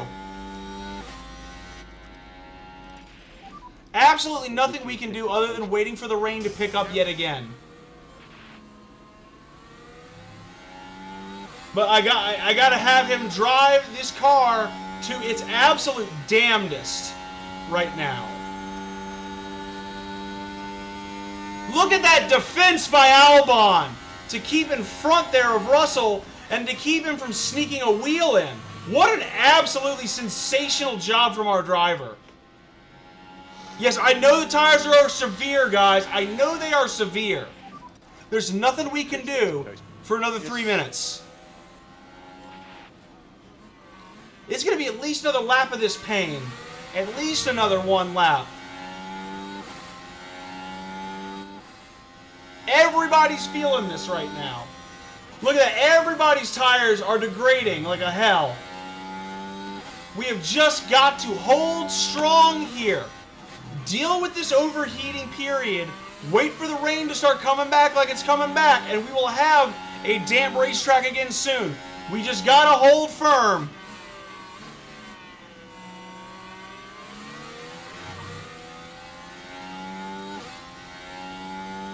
This time we got a good jump on George, but we're going to still need the power through these tires again and the power through our engine to defend. We're out of battery. Okay. Another yellow flag. Someone's off yet again. And it's Alonso. We've climbed up to P8. Yes. And that's a crash for Alonso. 3 incidents from the veteran driver. And he's off at Ravazza. And he's into the wall! Yeah. I do not believe this! Free places for everyone! That really must have been a hard one to take. Absolute disaster class here for Aston Martin, and it's our gain, but isn't our gain just yet? We've had to push like the dickens to stay ahead, and we're just waiting for that rain to... Another minute and it will mercifully pick up. Tyre short term. Meanwhile, Sargent's got a chance.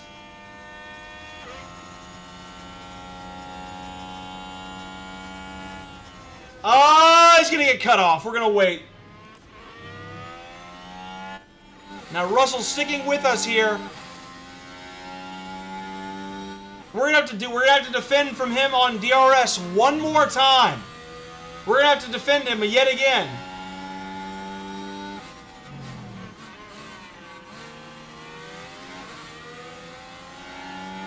He's not going to push alongside here.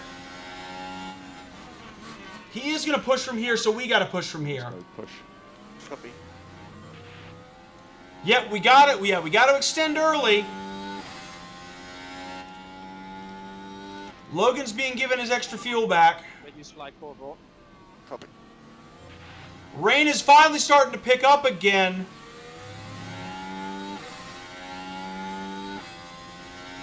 This is the defense.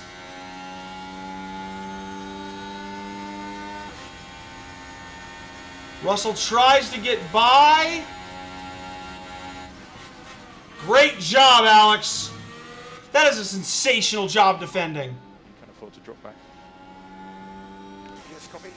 And now the grip is done.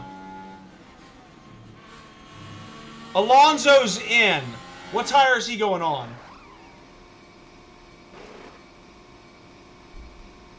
He's back on the intermediate. So even on a pit stop for a change in wing, the computer does not have faith that it's going to be dry again.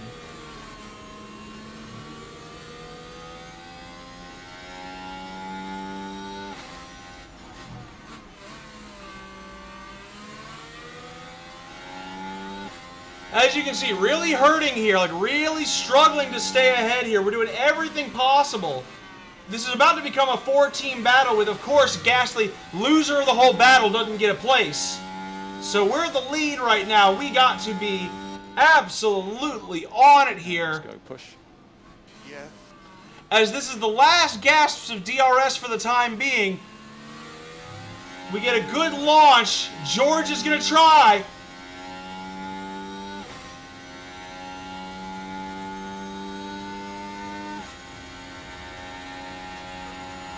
Coming up on us fast. He wants to stick to the inside, but he doesn't have the move. We do. And we stay in P8. And I'm praying we're over a millimeter of rain on the circuit next time we go around.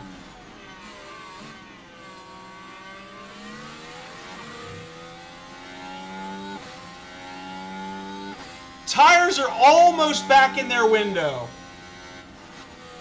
You guys have been brilliant for me in this stint. I mean, absolutely brilliant work here from Albon to keep us ahead. We might have to defend one last time here. We really might have to do this. Oh, no. Wrong tire. Wrong person. Wrong tires.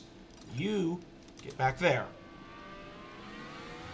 But yeah, game is going to give them one more lap with DRS. Copy. Which means we have no choice. And this time we're going to deploy. Seize up the overtake. Copy. Leave absolutely nothing to chance here.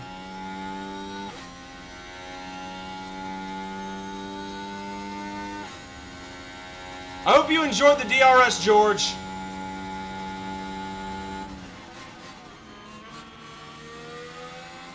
Because it is gone. Thank goodness.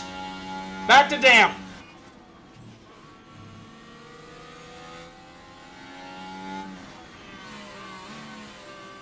Meanwhile, Hulkenberg was challenging Sargent during that rain period. I didn't even notice. But Albon has held his spot. Now we just got to get the temperature back. And I'm not afraid to burn fuel during a rain period to do it.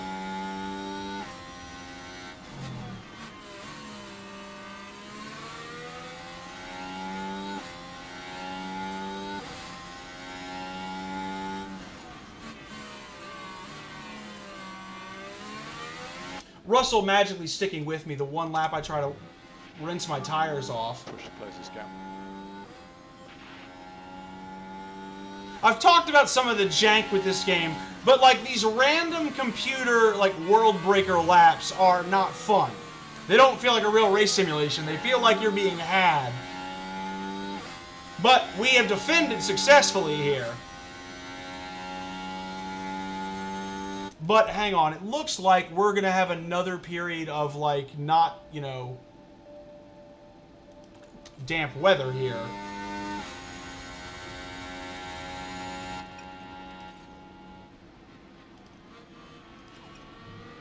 Let's just stop pushing the engine for a second and see what happens.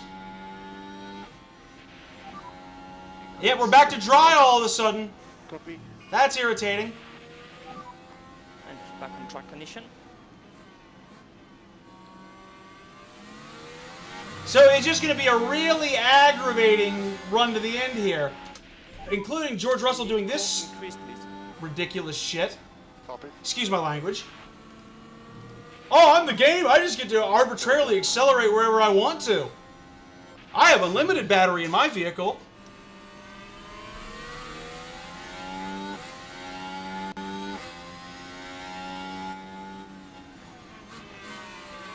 Alright, well, guess what? It's DRS defense o'clock. As we wait for yet another, like, small period of heavy rain that'll make the track damp. This has turned into a very irritating race, honestly. Like, this whole time, it is just all about, like, how much tire you have on the wrong tire. So we can close the gap to the cars ahead. And watch George Russell just breeze by effortlessly here. Yep, watch this. Unless Alex Albon does a mighty job defending here. And he has!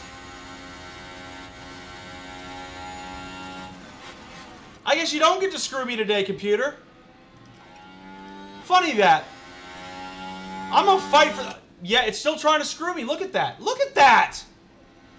Dive bomb. Watch. Nope. If I had to spin my tires up, though, you watch. That would have been a dive bomb. But as it is, we hold serve. It is still a P8 for Team Space. Oh my god. Did you see that? That was close.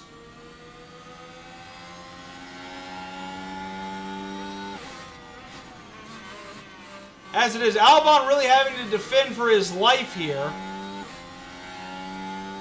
As now it's a full DRS train. Gasly is officially on the back of us. Yep, he's doing it again.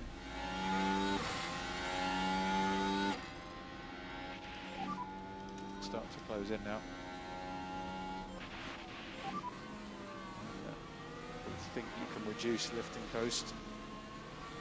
Copy. Just having to absolutely grind out this stint with Albon. This is really, really a lot of work.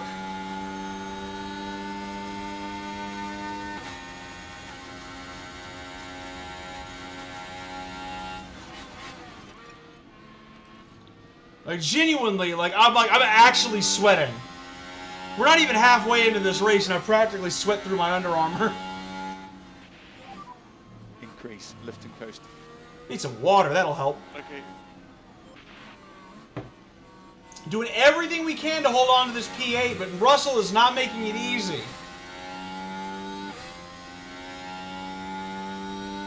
Meanwhile, Sargent caught back up in a DRS train, this one with Piastri and Tsunoda. He's still in P14, so he has gained a place for the race.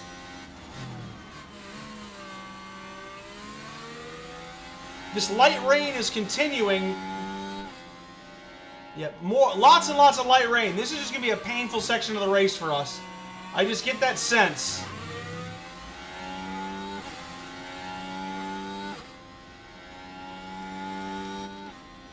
And we're attacking yet again. I'm happy to push on if we can. Yeah, copy. Got no choice. We got to keep ahead of Russell.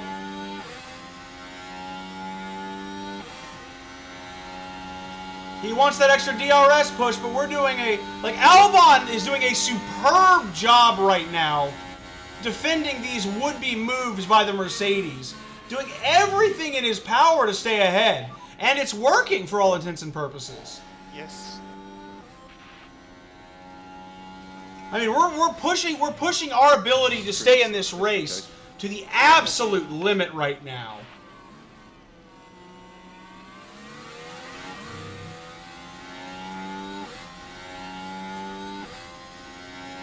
Like, Alex is really giving me everything he's got.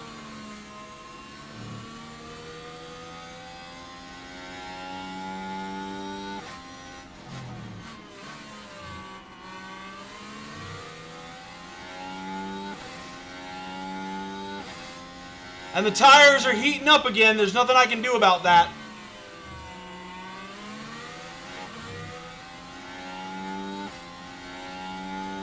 Nothing I can do except do a rain dance.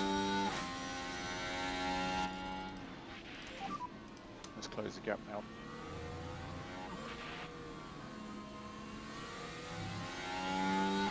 Nothing but a rain dance and a good push off of that corner.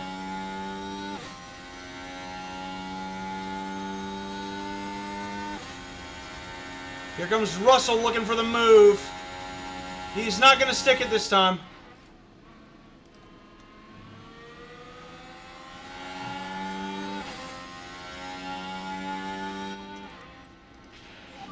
It's another lap of good work by Alex Albon Yeah, copy. as we wait for the rain to pick back up.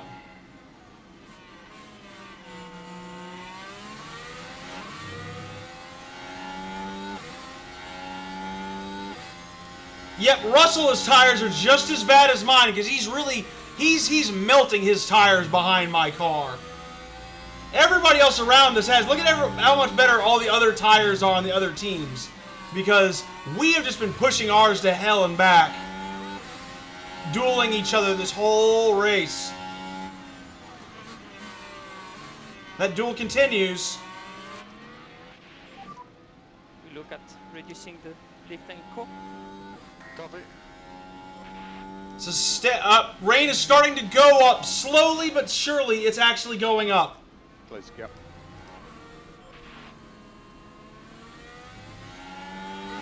Doesn't matter right now. Right now what matters is good defense.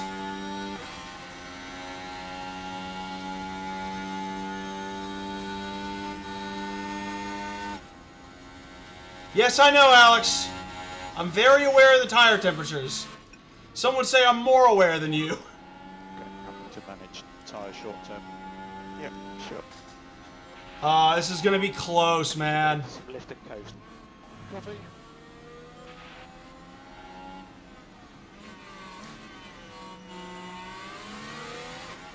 Gentlemen, I'm going to have to ask you not to complain about the tires. There's nothing I can do. We just got to wait. Keep doing that rain dance in the cockpit, boys. Copy. And you at home, you also do a rain dance if you know one.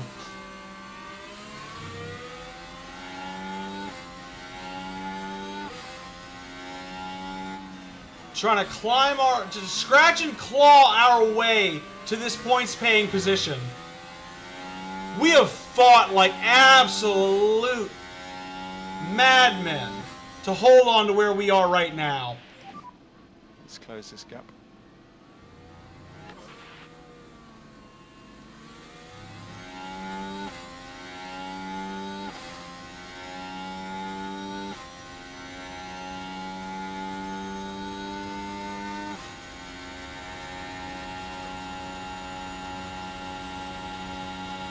And another lap where Russell can't get by us.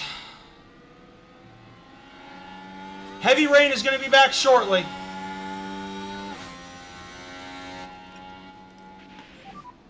Starting to increase the And yeah, it's going to be heavy rain for the most part. We're going to have it's going to be a lot of this on and off kind of rain today.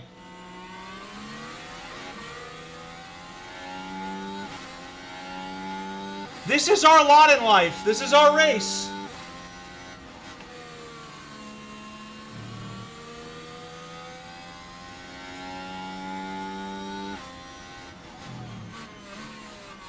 Temperature's finally starting to abate again.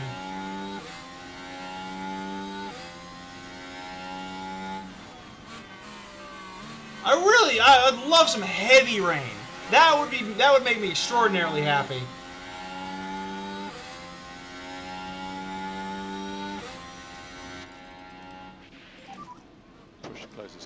As it is, that big, big cloud is coming back over us in just about 2 minutes' time.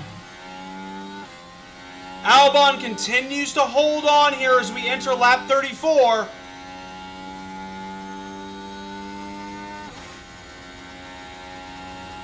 George approaching with some speed. Oh, he really wanted to try there, but he couldn't do it.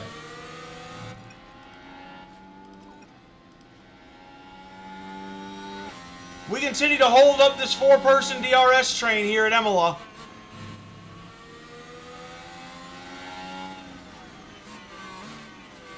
Meanwhile, Sargent's sticking to his 4-man train of his own behind Sonoda. Been very hard for him to get anywhere in this race with the nature of Imola as a track. We're very lucky to see Albon up 4 spots. About another minute 20 until the big rain is here. Which means more nightmarish push out of Alex Albon's tire.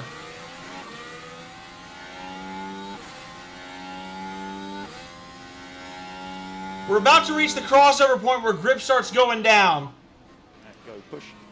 Copy. Another millimeter of rain and we'll be there.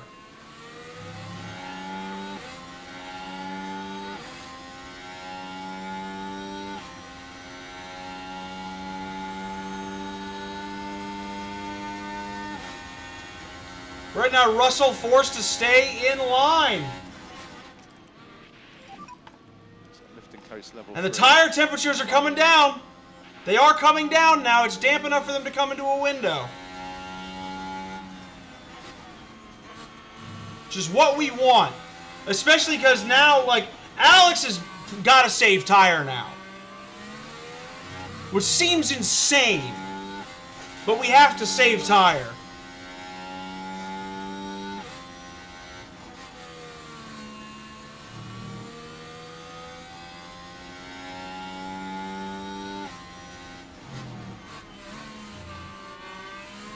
But we're doing okay.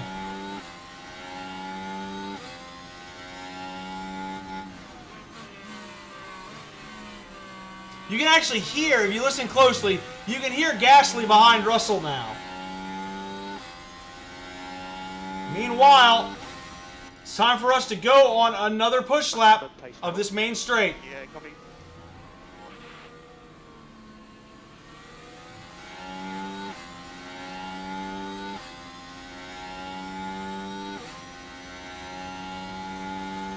Russell coming at us aggressively, but he's not going to find the space. He thought about an inside look, but he just couldn't carry it through. Increase lift and coast where we can. Got it. Can afford to drop back. All right. Another 12 millimeters, and we've got no DRS again.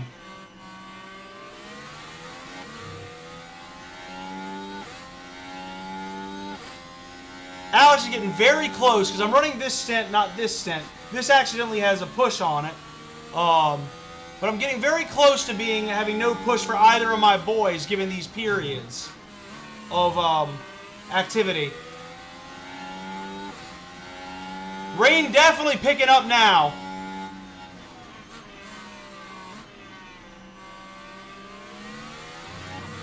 That's a good launch off that corner for Alex, too. Tire is coming back. The tire is coming back. Let's go. Take a spin on that main straight, Alex. Cars ahead. They've got DRS still. I need you to push.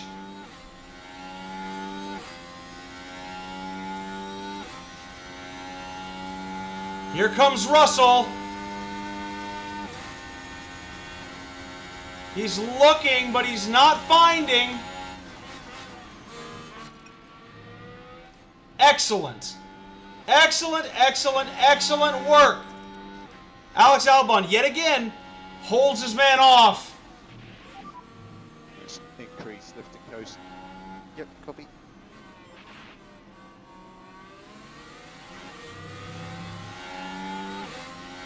And it's now time to turn up Logan Sargent's engine. He saved a lot of fuel. Reduce light. Time to push in this rainy period. And DRS is off. Wait for it. Now, DRS is off. The little bit of natural push. We should be able to get a little bit further away from Russell here. Look at that. And the tires are in the perfect temperature window. Optimal tire temps. And Russell's tires are as bad as ours. All right, George, live with this. Close the gap if you can.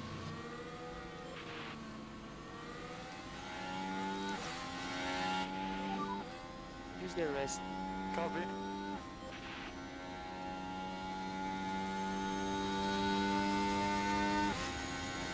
George is not ready to live with that. And we recovered fuel on the straight. We're almost done with Alex's fuel recovery in this race. Increase lift and coast. Yes, copy. Meanwhile, Break the total input. Logan Sargent, Copy. he's on the attack.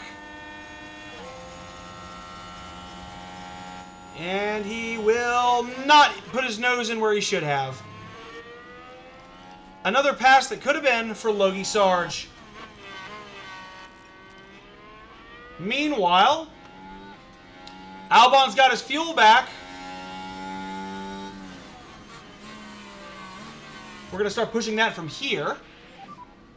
We think you can reduce lift and coast. Okay. Ah, yep, here comes George with his bullshit. Close up. Bullshit detected, mischief managed.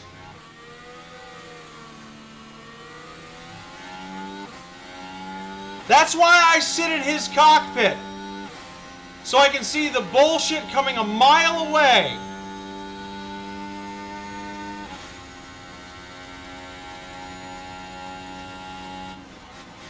He wanted to put his nose in there so badly. He really thought he was going to be allowed to do that against me. George.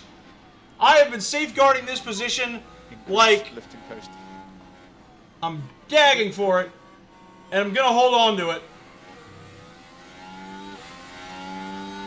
Nope.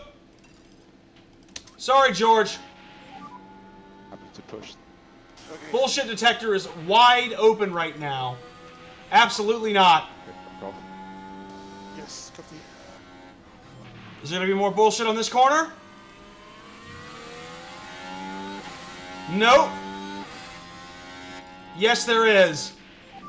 Having to push the tire a lot on this lap because George decided he wanted to just break the rules. Don't worry about it. Oh, come off it! Look at this! Defend, Alex! Thank you! Don't let him just pass you! Don't let the game just get the better of you because it wants to cheat! There you go! Look at this! Look at this miraculous speed here from George Russell, the great God's gift to drivers today, because he happens to be behind me. Oh no, what's that? God's gift to drivers? You couldn't get by yet again? What a shame. I guess you're not the chosen one. Just do lift and coast. My word. The level of nonsense sometimes with this game. You just gotta check it. You gotta stay in the car right behind you, because if you're not paying attention, this thing will screw you.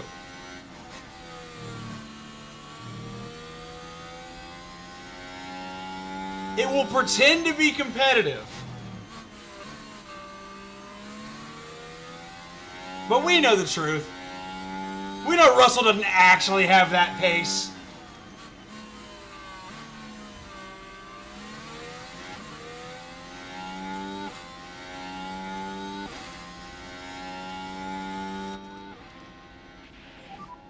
We can start reducing lift and coast. Okay. Well, in fact, I'm going to do what I can to push away from him at the moment. Make him defend against Gasly.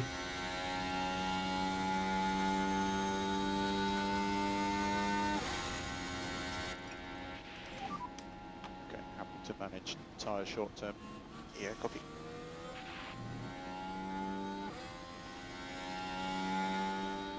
But once again, the track is not really staying damp. It's drying out.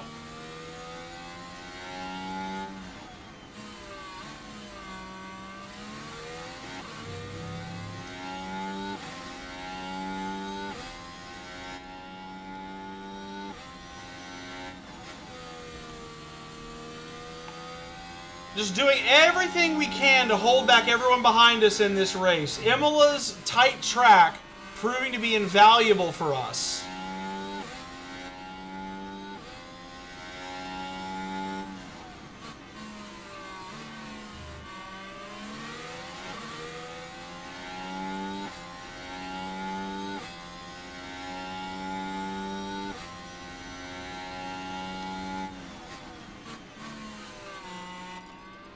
Actually, I don't need it right now. He's not going to push up to me. I'm going to wait. I'm going to be patient because he can't catch me. And I need to save this tire.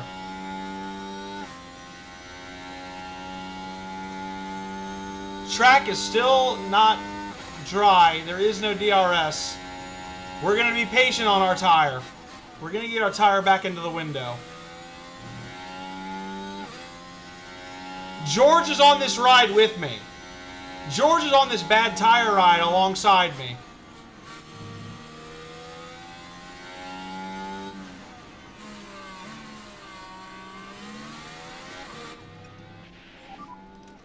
Start light up. Got it. So we'd like to increase the coast through sector 2. Yep, copy. Just very tense race. I gotta say, it's different than any other race I've run this this career, because this is just constant battle and constant tension every single lap.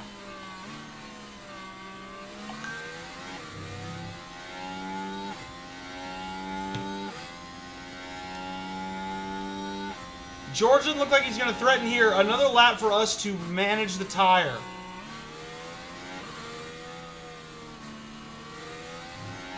If I'm managing from here and I do it well, we can just make it to the end. But we got to be very careful and be very, very vigilant to George Russell behind. It's 20 laps at the line.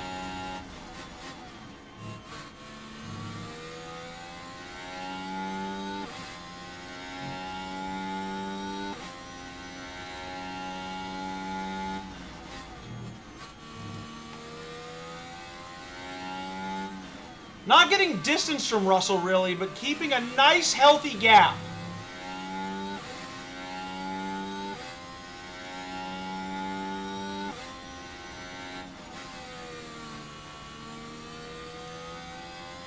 And getting a lot of fuel back in this whole process.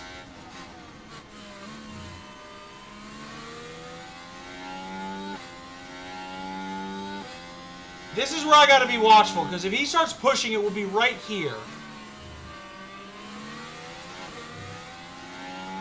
Nope, this lap he's going to let me get away again.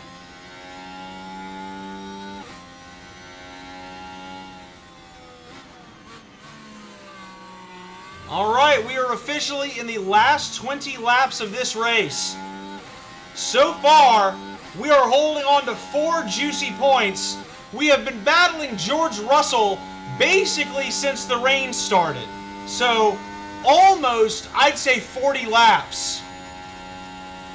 Lots of tension here at Imola, but thus far, Team Space is still in the points.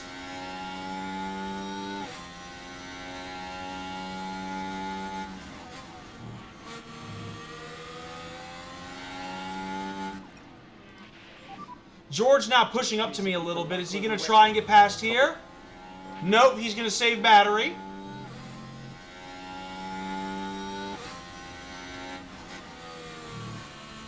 We're going to hold on to, you can see Albon is slowly but surely getting his tire back.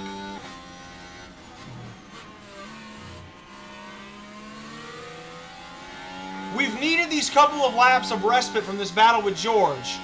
It's been very helpful. And it looks like the rain is only going to get worse, so there will be no more DRS in this race. It's going to be all about pushing these tires at the right times all the way to the end of this race. Push, which I'm going to put in on this lap because I don't like how close Russell is to me. Okay.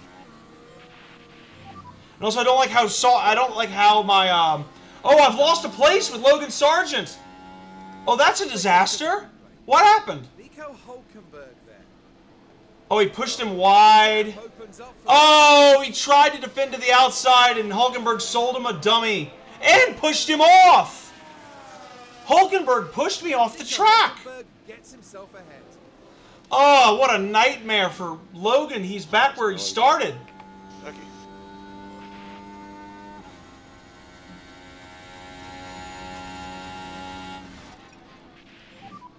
You can afford to drop back.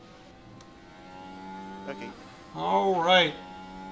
Well, Logan's race, in that case, Logan's race is done. He's now a lapped runner anyway, because Checo is running away with the race and is already ahead of him. So we're just going to have to lock in that P15. I don't know where Hulkenberg gets off with shoving him off the road, but...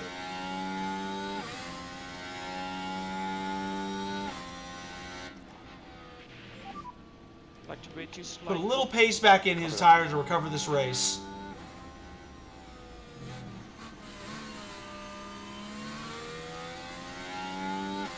God, Albon's tires are going to be so close to the end of this race. So close to going off the cliff.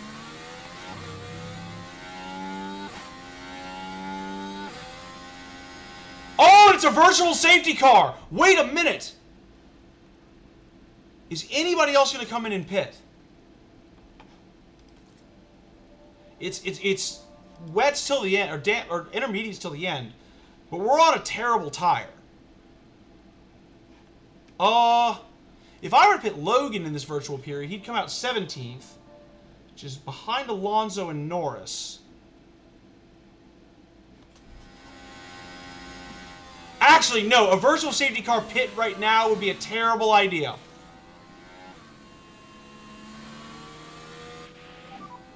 VSC. And a crash involving multiple cars.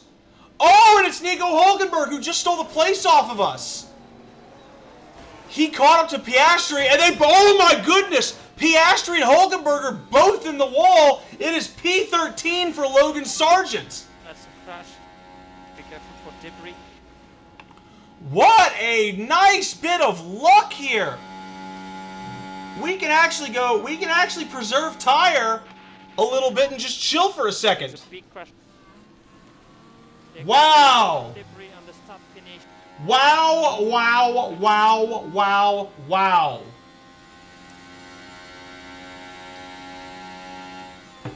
I don't believe that. Let's keep the pace up. Copy.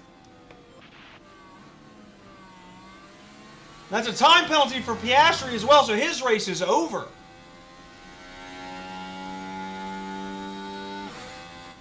Somehow,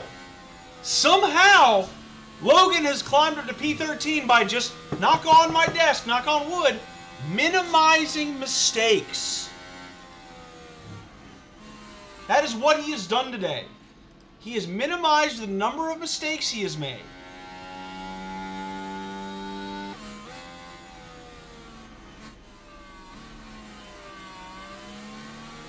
And the big question is, when do we get out of this VSC? I think we can reduce lift and coast.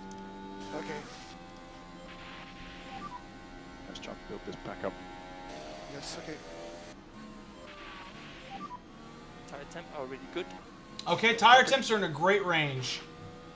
And there's nothing but more water getting added to this track.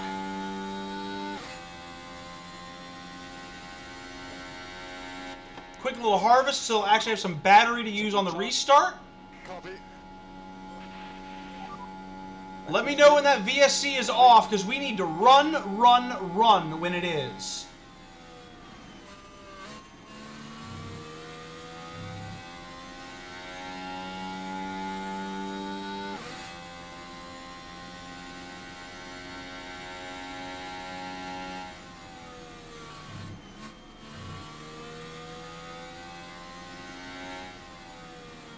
Perfect. Alex is charged up.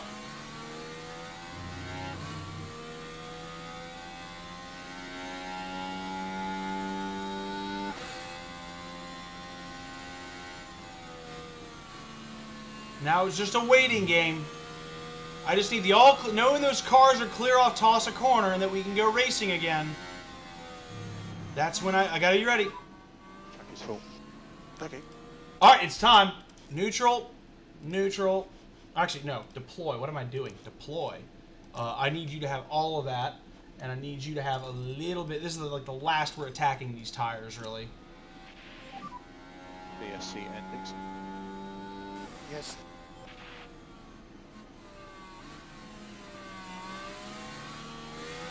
Go! Go! Go! It's time for blast off.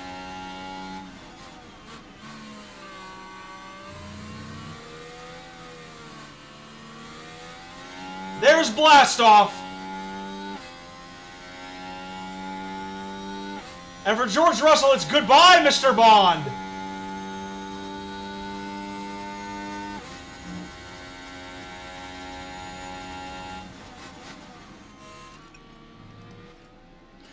Standard tire now, because I can't waste any tire for either of them. And just push, push, push, push, push. You have nothing but excess fuel now. We're on tire management. Copy.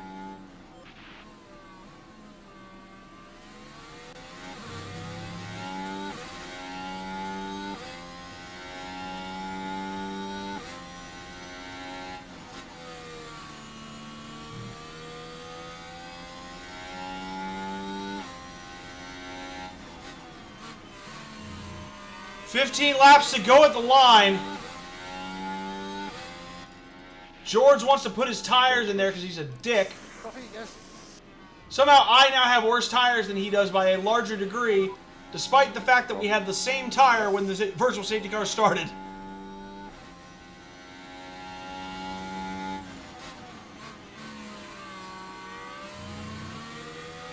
Up, up, and away we go. We're going to need to turn these up again because he's being aggressive. And go push. Yes. George actually thinks he has the pace, but he is sorely mistaken. Once again,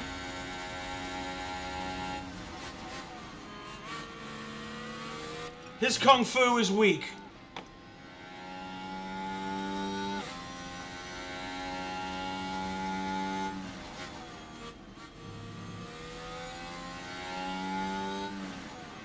And meanwhile, I've almost recovered the tire.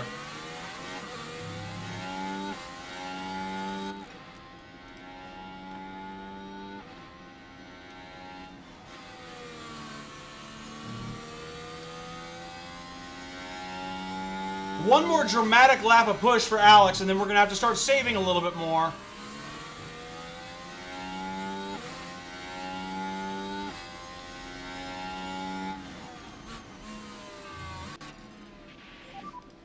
And we have now pushed off. Oh, and Gasly is making it hard on Russell. We've got a reprieve here. We might be able to push away. Run, Alex, run. You might get a second. Alex Albon has got a second to Russell. And Russell's on full-on defense mode.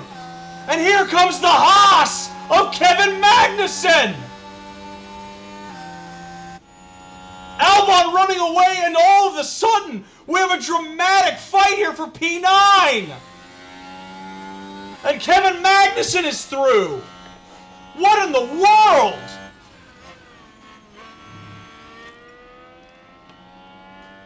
And meanwhile, is that a lapped runner I see ahead of me? It is. I'm coming up on Valtteri Bottas. And of course, Magnussen is now burning his battery to catch me because the game can't let me have nice things. Look at that. He's just gaining arbitrarily on me as much as he wants to.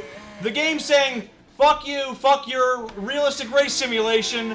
We want Kevin Magnussen to be faster than you because you suck. Let's go push. Yep, I'm not. I got a new challenger approaches.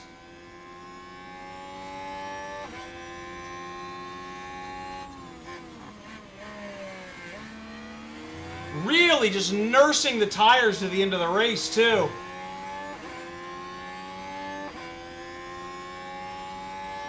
He had the straight line speed on the Mercedes when it was defending. He does not have the straight line speed on me. Okay, happy to manage tyre short term. Okay, copy. All right, and now Bottas gets out of his way, and he blocks Magnussen! Yes! Oh, the game absolutely screwed over another fellow NPC. Oh, that was so lucky. We got an extra lap of reprieve in our battle against K-Mag, because now he has to push up to us again. Yes, he has better tires, but he had to get blocked, and now he has to waste tire and battery and fuel to try and get up with us. Oh, that's a decent bit of luck.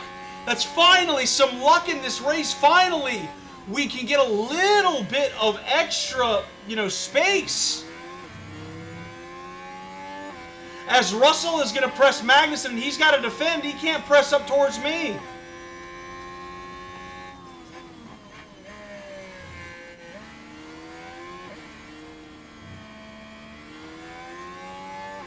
As much as he wants to make it a duel, he's got Russell behind who's going to challenge him.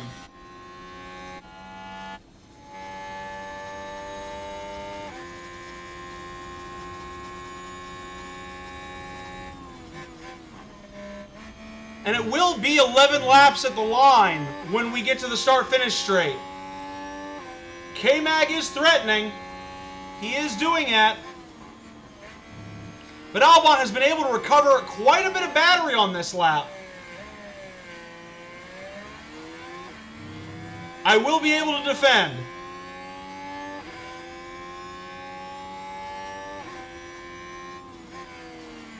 We've seen the areas the computer likes to press us, and we know what to do.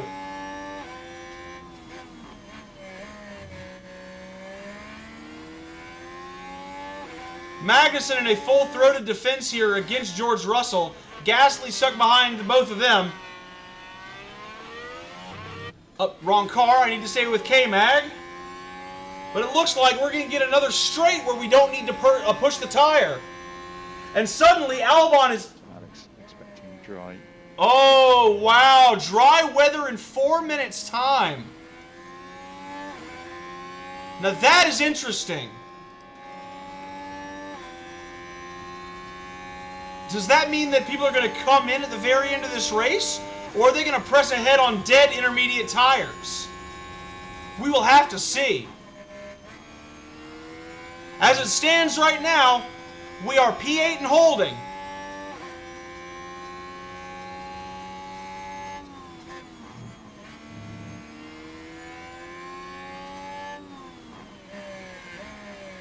Tire temps are still good. Alex is probably just barely on the edge of survival for these tires to the end of the race. I mean, look how close that line is. It's like there's no push left. And hello, welcome, Waliz. Thank you very much for the raid. You catch us here with 10 laps to go once we get to the line at Imola. Alex Albon has been fighting for his life in the rain here to hold on to P8 in this race.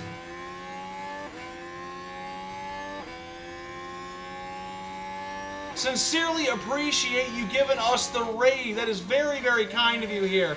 We are going to need to press what little we have left of Alex Albon's tires here. Oh, my Nightbot screwed up again. I'm sorry, everybody.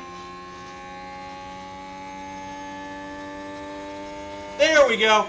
Thank you very much for stopping by, guys. Nice to see you. I'm sorry that my Nightbot is misbehaving and flagging people unnecessarily. I do apologize about that.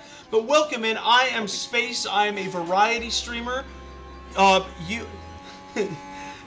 I'm glad you did. And thank you very much for the follows, y'all. I am a variety streamer. You'll catch me here most weekdays during the evenings. I am an avid F1 fan. Play a bit of Hitman, play a bit of Red Dead 2. I do classic gaming, and I am delighted to have you here in the audience tonight as we try to press ahead and secure more points for Williams Racing here at the end of our lap 50. I believe we're on lap 54. We're very close to being lapped, actually. But that being said, we have really held on for some glory here at Imola. Qualified in P12 with Alex Albon, P15 with Logan Sargent. And while it must be said, Logan did get held up in the DRS train, Albon has performed spectacularly today, and he is eking out the intermediate tire for everything that it is worth here as we are in the final phase of the race. It looks like the weather is going to clear up, but not early enough for anyone to switch. We are on the intermediates until the end here.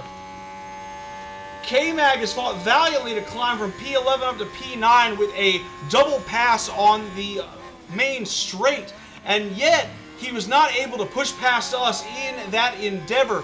We are holding firm and we are holding fast, but Magnussen has been threatening to jump ahead of us here.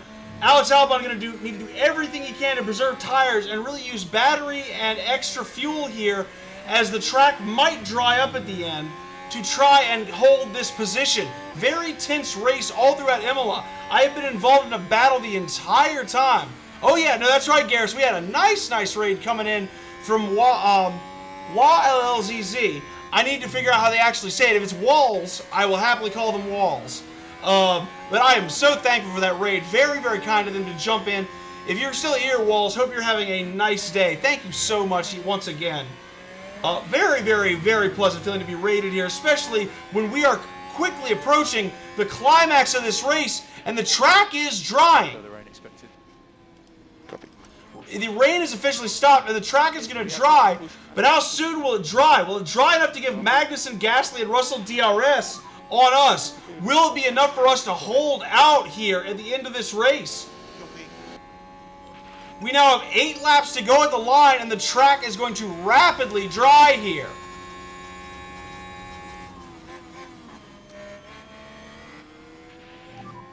Noise to manage the tires. Yep, got it. Albon is so close to being off the cliff here at the very end of this race. He's fought valiantly, but I do worry that the tires falling off the cliff could spell disaster for us at the very, very end of this race. The real question, we're going to watch the leaders, we're going to watch other people who might get past the pits at the opportune time. Will there be any last-second pit stops? The way we got Logan up there is he's had a tough race, it must be said, but he's been dogged, he's not made mistakes. Hulkenberg and Piastri crashed, Alonso and Sainz crashed. We got a lot of good fortune to get him from his grid spot on P15 all the way up to P13. Stroll's coming in. What's he coming in for? He's coming in for the softs. If he's coming in, it is a no-brainer. We are on to soft tires to finish this race, and we are on them in short order.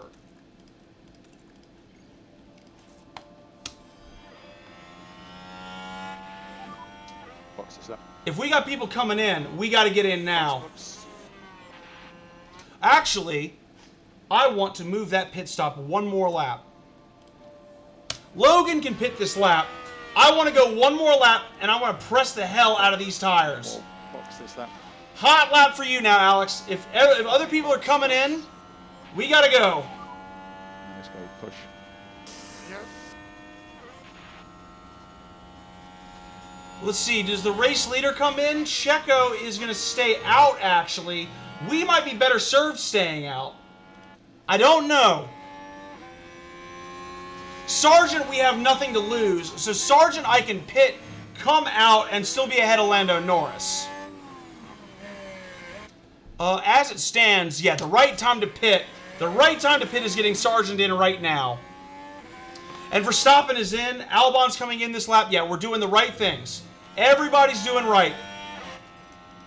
It is time to come off these tires, and everybody knows it. Which subsequently means it's time to push Albon for everything it's worth. Will we be able to hold on to this P8? We could get shafted by other pit stops here. We could get held in the pits. I hope that's not the case. Logan with a good stop, 2.8 seconds. He's going to come out, it looks like, in P13. Norris continues on. Piastri doesn't, so it would be P14, but Norris might already be on the... Yeah, Norris is on the right tire already. So last lap was the lap to pit. Lesson learned. But be that as it may, it's time for Albon to get in. Box.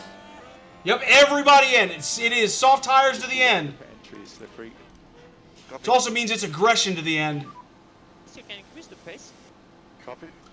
Let's see. Fingers crossed we don't get held up too horribly here. It could be a long line of cars. No errors, please. Oh, we're stuck. They let everybody past me. They let Magnussen and Russell go past me. What an absolute travesty. I get passed in the pit stop phase. And that means that we are, despite our best efforts, we have been screwed out of 3 points here, ladies and gentlemen. We will push for everything that we're worth, but I think we just got heavily screwed by this game. Magnussen and Russell just get to majestically climb not only ahead, but out of my DRS. Figure that. We will see. We never say die here, though. We've got 5 laps at the line to correct this. Let's see if we can climb. Albon is going to catch. I've been burning through the tires because there is no point in saving these compounds. None. And Albon is where he needs to be. He's in thin DRS. We lost P8 in the pit stops. We're going to try and get it back here. Now Russell and we have a big fight here between Russell and Magnussen. Can we take advantage? It is going to be more likely that we're going to pass on Magnussen, but Russell is on medium tires. Why is Russell on mediums? Albon's in the clear air! He's past 1! He's past 2! I think! Wait a minute! Wait just a minute! Oh my god! Kevin Magnussen is blocked coming out of the pits! And Corbin just kisses us in the face! We are back in P8, and not only are we back in P8, Magnussen has lost DRS! What an unbelievably illegal move by Yuki Tsunoda. It was either Tsunoda or De Vries. I don't know who it was, but one of the most illegal moves in all of racing. You cannot block when you're coming out of the pits, but do not try and tell that to either Nick De Vries or Yuki Tsunoda. AlphaTauri has done us the biggest of favors, and now we're going to push on to see if we can preserve this. It's 4 laps at the line. We're going to run with everything we have to the end of this race. I am on the edge of my seat. I can't believe we just got that luck. That might have saved our points anyway, because now Gasly's not on this battle with Russell and Magnussen. What an unbelievable stroke of luck here in the final laps at Imola. Yeah, the fastest car on track. And wait a second! Alex Albon is the fastest lap in the race? What is going on here? Williams is coming alive on the soft tires at the very end of the race. I do not believe what I'm seeing here. A rare mix of good fortune and full throttle is proving to be the difference maker. We got to keep an eye on Magnussen because he likely will get that DRS for the last 3 laps. But we are so far sticking ahead. Oh, that was too good to be true. There goes Leclerc stealing my fastest lap. We're going to melt these tires and just drop them off the cliff. I do not care. The only thing I care about is getting to the end in P8. We have 1 lap runner get away out of the way, and once again, K-Mag gets blocked. So that's another penalty there. This one for Guan Yu Zhou. That's 2 penalties for back markers that are not assessed. As bad as we got it in the pit stops, Haas have gotten absolutely shafted here. K-Mag should be in a duel with me, and he just isn't. He just isn't he isn't in a duel when he should be. Always focus and push. Wait a minute, Sargent's caught Tsunoda? Excuse me? Well, go off, young man. Make sure you give some energy. Do what you need to do to get past. Come on, Logan. Is that a P12 I smell for Williams? Logan Sargent is going to climb to P12. And I think he got the DRS detection here. He did. Logan Sargent is going to pull away here. And I can harvest on this part of the lap. I don't believe it. This is the best finish we're going to have had all year. But we were going to equal Baku with the P8 and the P13, but as it stands, it's a P8 and a P12 right now for Williams Racing. And not only that, Logan Sargent able to preserve the battery as he goes through the first sector, actually gets some power back so he's not useless for the rest of the race. Magnussen 1.6 away. He is not catching. Albon is about to go on to lap 62. There is no battle from behind. 2 laps to go. 2 laps to go here at Imola, and I do believe we can rest the tires for Alex Albon. Meanwhile, we go back. Yuki Tsunoda has fallen a second outside of range. Tire short turn. He is now outside of the DRS. Logan Sargent is going to consolidate this P12. I can't believe this. We were looking at a P10 and we were looking at P10 and P16 before the rain got here around lap 6 or 7, and we have converted a brilliant rain stint, just eking every last inch out of the intermediate tires into a final lap of this race for Logan Sargent, who has been lapped, in which he will have no worries whatsoever. And meanwhile, Alex Albon on the exact same vibe. He's heading for his final lap with Kevin Magnussen 1.7 behind. After a long, drawn-out race, we're going to knock on wood that we can get one more good lap out of Alex. Another mistake-free lap out of Logan Sargent. He's around Tulsa, where this game really likes to interfere. We will watch Albon head down the main straight one last time.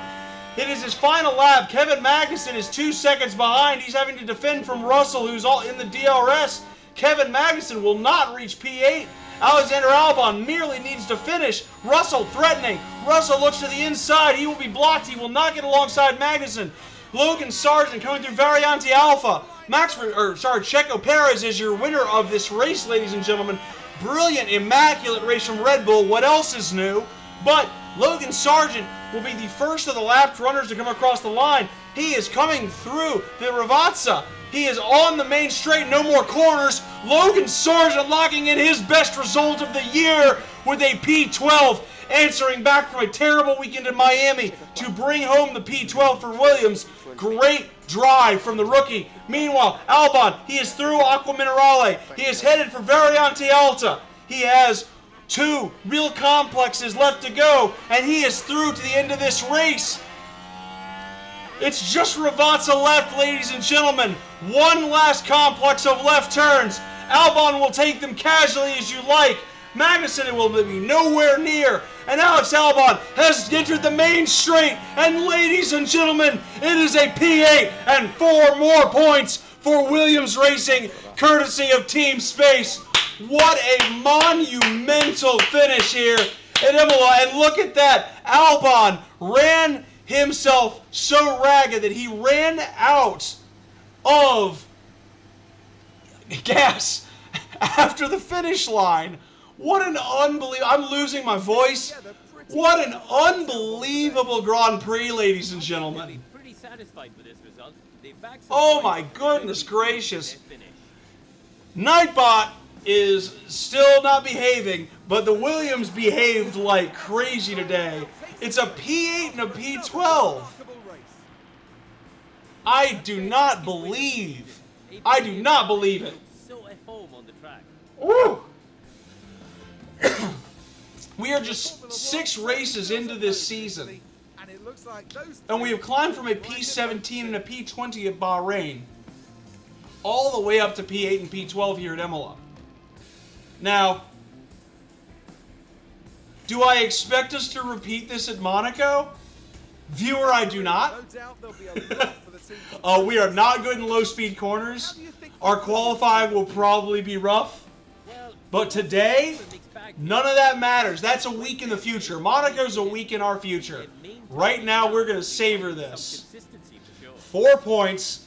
We hold on to P6 in the Constructors' Championship. And we stay ahead of Haas, and we gain points on Haas. At the renowned city circuit of Monaco. Prepare yourselves. Absolutely wonderful work from our drivers. Our team also, it's got to be said, for 6 races in, our team to have 0 pit stop errors. The only holds in the pit stops were due to traffic, not to my mechanics. Sensational job in the pits. Do you see here, Albon Albon will climb ahead of Pierre Gasly, 10 points in his championship. Logan's still not one on the board yet, looking for his first points in F1. We'll try to get those before the end of the year if we can. But Williams will hold steady. Haas did get 2 points off a brilliant race from K-Mag. But we get those 4, we extend that gap a little bit, and we are on target for our goal for Season 1. We want that P6. We want to be in there just on the verge of the top 5, because our plan is to show up with a top 5 car at the beginning of next season, but that is all in the future. Did not have the fastest pit stops today, but had consistent pit stops today, and that's what matters. A beautiful effort by the team, a beautiful race here at Team Space. Did a great, great job. I'm so proud of the boys, and I am very happy that I got on to stream this today. But that Grand Prix is going to be what does it for us. In the meantime, because y'all were so conscientious to join in and say hello and raid, we got to return the favor. We got to find somebody to raid. Let's see who's playing F1 Manager, as a matter of fact, and just give them a friendly raid as well. You know, share and share alike, especially because of what we're playing right now. Always good to keep people in the racing community, send them over somewhere interesting. If anybody is on, I'll send them over. Okay, let's see here. F1 Manager, courtesy of Tick Tick, says, let's not crash this time. Yeah, let's send them a good vibe. We're going to raid Tick Tick, who I don't know, but they're playing F1 Manager, so that's all right by me. Ladies and gentlemen, just again, thank you so much for being in stream, for stopping by. Again, Walls, I believe it was. Yeah, Walls, thank you very much for the raid. Super kind of you to share your community with us here. Please feel free to drop a follow if you'd like to. Feel free to check out my schedule. Again, like I said, we're a variety stream. Mondays and Fridays are when we run the Grand Prix. But Tuesdays, Wednesdays, and Thursdays, I'm usually on as well for a little bit of variety gaming.